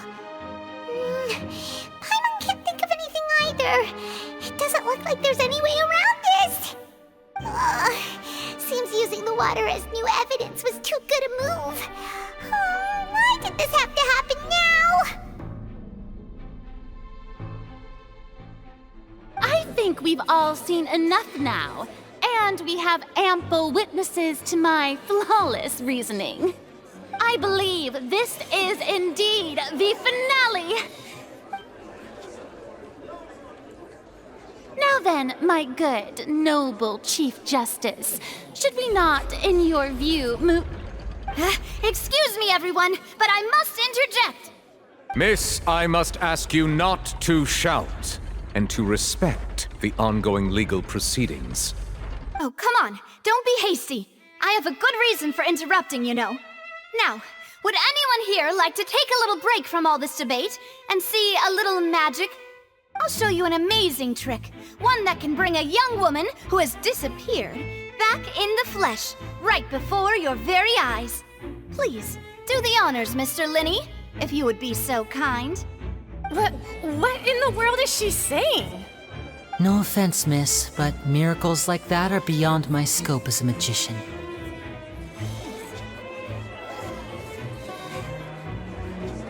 Come on now, don't be silly. Magic is all about misdirection, isn't it? It often conceals the truth while presenting a fascinating illusion. But once everyone believes the illusion, can't magic reveal the truth to them once again? And wouldn't such a trick be the most marvelous finale to today's performance? Come on, Lenny and Lynette. Give it another go. Don't worry. Spina di Rasula has made the necessary arrangements on your behalf. But as the magic makers and stars of the show, I think I should leave the final performance to you. I understand.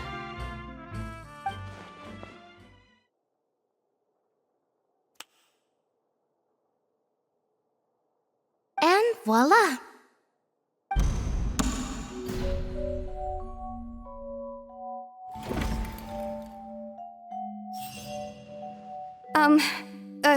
Sorry for the interruption. Wait, isn't that Halsey? So the whole thing about people dissolving wasn't true after all? To be clear, I'm only here because this person told me that if I testified, the merit of doing so would lessen my sentence. I was hiding outside this room listening to the proceedings because I was afraid that I would be the one put on trial. I was just feeling happy that no one had noticed me, and then before I knew it, she caught me. That'll teach you to underestimate us three. Where should I begin? I'm sorry. I'm the one who killed Cowell. I admit it. What? Why? Firstly, my name isn't Halsey. It's Lillian, and I'm originally from Mondstadt. I heard that Linny's show was gonna be a real thriller, but I missed the chance to buy a ticket, so I stole one. That's how I make a living. I steal stuff here and there, and I'd never been caught before. But I was noticed at the harbor a few days ago, and I barely got away. Linny was the one who caught me in the act. Hey, no wonder you look familiar. So you were the thief. Liddy even mentioned that you were pretty skilled. Well, and I thought that would have been the end of it, but then the number selector chose me. He even mentioned the Fortress of Meripede. That's a prison, isn't it? So you can imagine how shocked I was. I thought he was onto me for sure. So I played along with the show while looking for an opening to flee, but then I got water poured on me for no reason, and then someone jumped into the tunnel to nab me. I wasn't going to take that lying down, so I knocked him out and stuffed him into the box. There was nowhere to run from there, though, so I had to change my clothes and hide in a box containing performance costumes. I slipped out after the first guard arrived at the scene and continued hiding inside the opera house. Can a person even hide in there?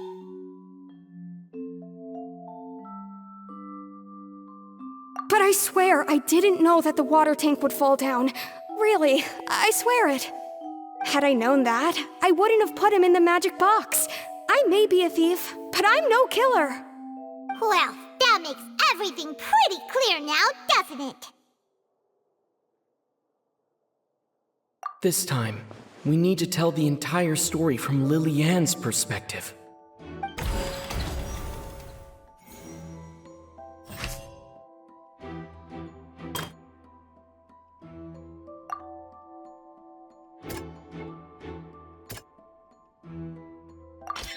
The strange sound wasn't from a fight.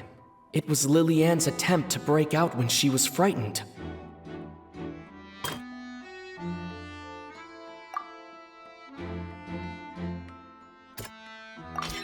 The flower vase was not broken to cover anything up, but was smashed during the struggle between Lily-Ann and Cowell.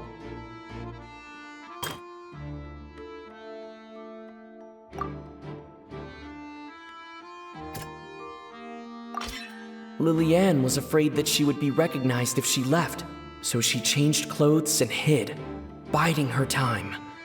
Just what one might expect of an experienced thief. And it's Ace Detective Paimon time! Having been selected out of the blue, Lily-Ann panicked. Her panic only intensified after she entered the tunnel and had water poured on her head. So she kicked the door open, producing the thud we all heard. Hearing the commotion, Cowell leapt into the tunnel, only to discover that Lily-Ann had not dissolved. He did not know that Lily-Ann was not from Fontaine, but was a thief who made her way in by stealing a ticket. Mistakenly believing that the water from the primordial sea needed time to take effect, he tried to force Lily-Ann back into the box. The two broke the flower vase during the struggle, but Lily-Ann came out on top, knocking Cowell out and putting him in the box. With no way of escaping, she changed her clothes and hid in the costume trunk until the performance ended.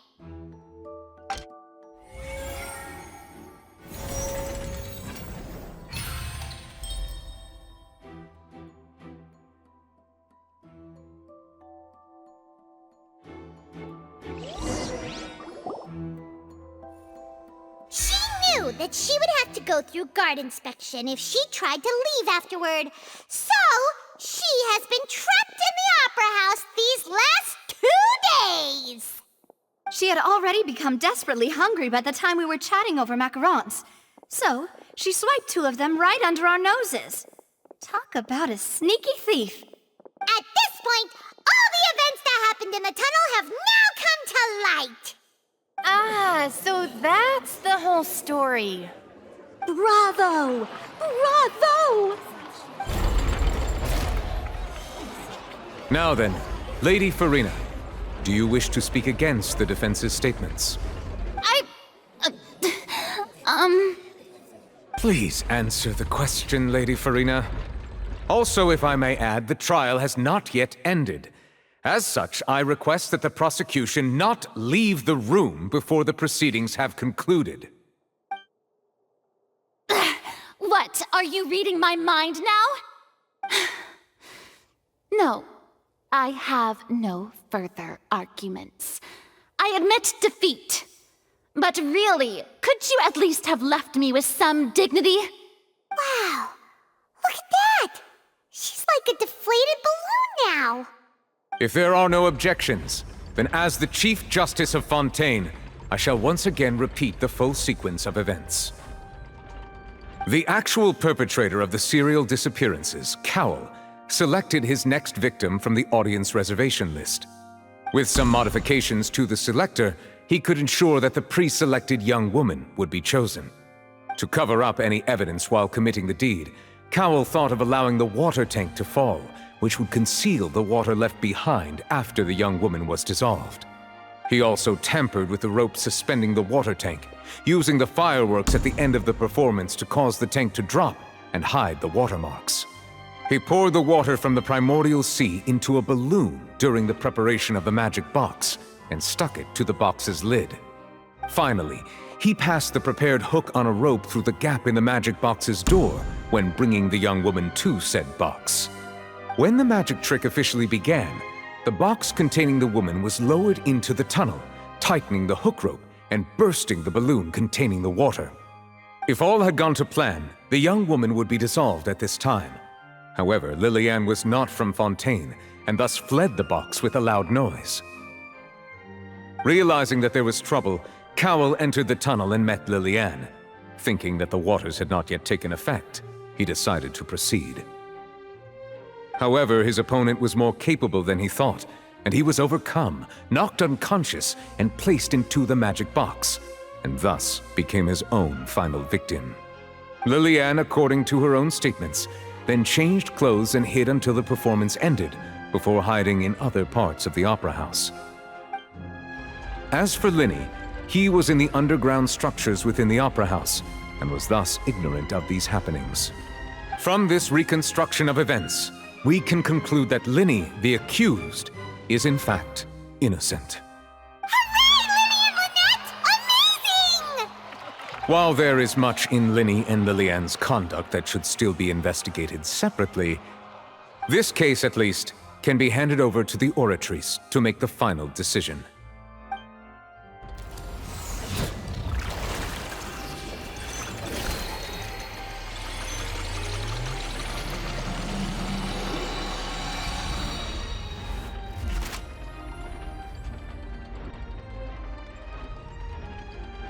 As such, Linny and Lynette are officially declared not guilty.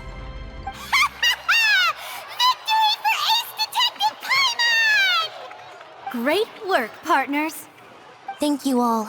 Thank you so much. Next, I think we deserve an explanation, Guard Vaughn. How did you find the water from the primordial sea in Linny's baggage? Right! Your discovery caused me to make a serious mistake, you know. Or was that not a discovery, but false evidence that you dared to bring before this court? I suspect that the accomplice mentioned in Cowell's notes was not Linny, but you, yes?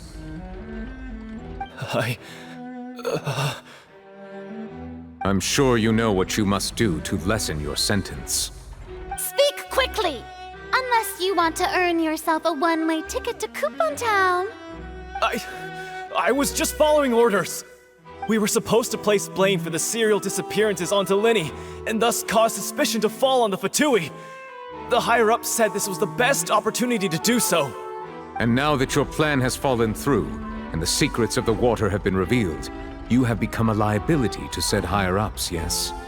Therefore, you would be wise to tell everything you know, and seek the protection of the guards. Yes, I'll tell you everything I know. Our boss discovered that the water can cause people to dissolve.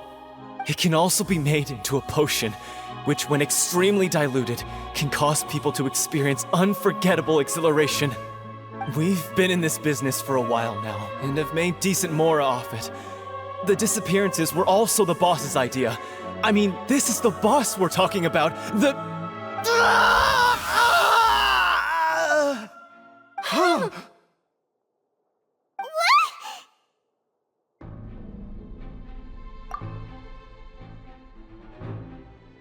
And now he can no longer talk. Such ruthlessness. I shouldn't have expected any less of them. An outrageous act. All present, please submit to inspection immediately.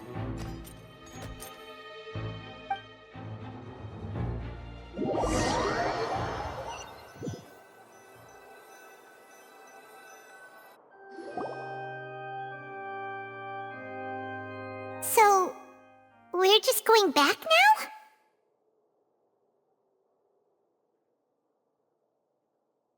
That's true, but... Traveler, Paimon! Please wait. Linny... I know you may not want to speak to me right now. Maybe you don't even want to look at me. But still, let me thank you again for defending me to the end, even after you learned that I'm a member of the Fatui. I guess. But regardless, I'd like the opportunity to set things straight. I didn't approach you with any ulterior motives or ill intent. I've spoken to you as myself, just plain Linny this entire time. As for why I'm a Fatus, it's because the goals of the House of the Hearth align with those of an orphan like me. That's all. That was how Father, who you might know as the Knave, approached recruiting us back then too. The Knave? The one who controls the House of the Hearth? She's your father? That's right. And since we're here, I was wondering, would you mind hearing a story? It's about my past. Back when our parents first died, Lynette and I were left wandering the streets. To survive, I took to surreptitiously observing an older street performer who did magic. It took me several days to figure out how he pulled off his amazing tricks. I took my sister through several streets until we found a crowded corner, and we began to perform magic tricks there. To my surprise, we proved to be pretty popular, and we could at least stop worrying about where our next meal would come from for a time. But I didn't want my sister to remain a street rat together with me forever. Before long, an aristocrat came to me and claimed that he wished to take us in after watching my performances. So you went from orphans to nobility just like that? That was how we felt at first too. As if fate was on our side and we could say goodbye to those painful days. But I gradually discovered that while we were called foster children, he was really after my talent for magic tricks. He would constantly take me to all sorts of banquets to garner attention, which he would then use to expand his social circles. That doesn't seem too bad either. Better than roaming the streets at any rate. It took a while for me to realize just how dark his heart really was. After one particular performance at a banquet, I discovered that Lynette was not on the same return vehicle as me. I waited a long time after we returned home, but she did not come back. I went to that noble's bedroom and asked him about her whereabouts. The answer he gave me was, she caught the eye of the most eminent person at the banquet, so I sent her over as a gift. I mean, you'll be able to perform your magic regardless of who your assistant is, yes? Oh no. So he was gonna... But wouldn't Fontaine's laws deal with such people? As far as outsiders are concerned, this is a relationship akin to adoption or foster care, and they have their ways of escaping the eye of the law. I managed to ferret out the location of the mansion of that so-called eminent person and hurried through the night. But by the time I leaped over the walls, avoided the guards, and made my way in, all I saw was the moonlit ground covered in blood, and the knave standing there in the darkness. So, she'd already taken care of that guy. That's right. She had rescued my sister before she could come to any harm, and had even discovered several girls hidden in a basement, all of them orphans. Father, the knave, might have seen something in me, and so she made me an offer. The House of the Hearth welcomes you, for your interests align with ours. Here, none will ever betray you. Indeed, betrayal shall never be permitted here.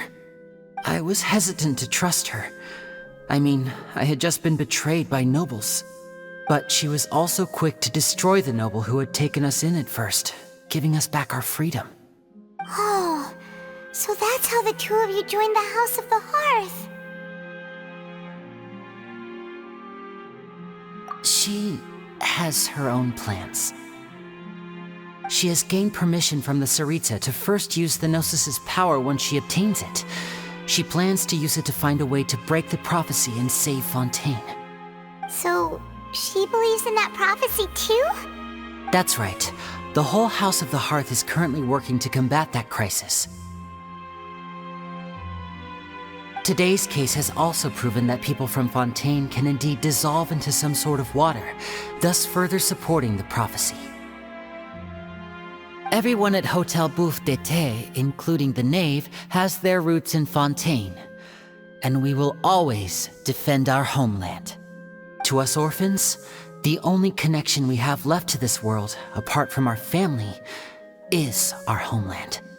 So, from small deeds like distributing magic pockets to huge schemes like stealing a Gnosis, everything is aimed at dealing with that prophecy. It's all right. I understand. The only thing I can do is relate all this to you. I just hope you can understand that even as a member of the House, I have never stopped making my own decisions, and that I believe what I'm doing is right. If you should need anything at all in the future, feel free to find me. I will do my best to help you, as plain Linny.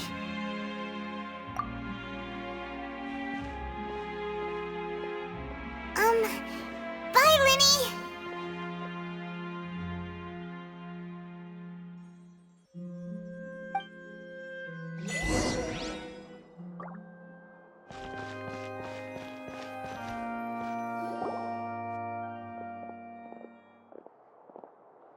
Hey there! What was with the disappearing act you pulled right as the trial ended? Were you looking for us, Navia? Well, this whole thing isn't exactly over, is it? I do feel that we're getting closer to solving the serial disappearances case, though. Don't you think so, too? Huh? What's wrong, my dear partner?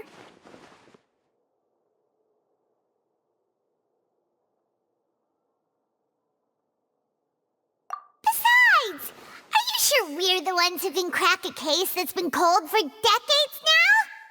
And given that there's new evidence from the trial, there should be a trail of breadcrumbs for the Hydro Archon's people to follow now, right? Ah. I see. Well, I won't lie. I'm a little shocked to hear that from you. But I suppose you are just travelers who have only arrived in Fontaine after all. Sorry. I might have been too presumptuous. Don't say that, Navia. Ah, and we were having so much fun investigating with you, too. It was like having new waters flowing into a stagnant mire, causing new hope to spring forth, and the reflection in the murk to become clearer. Sorry about that. I'm a bit prone to nostalgia. Don't mind me. Wait, shall we have a farewell meal? You know, to commemorate our time as partners? Huh? Do we really need to get that formal? Well, guess you really did treat us as partners, huh? Well, I'd just like to have a proper ending to every important memory. That way there are no regrets later. Anyway, it would just be a meal, so it shouldn't take up too much of your time. You don't have to twist Paimon's arm. If Boss Navia's treating, count Paimon in! Oh, wonderful! In that case, why don't we return to the court of Fontaine and head to the Hotel de Boer? I believe we'll make it just in time for dinner. All right then,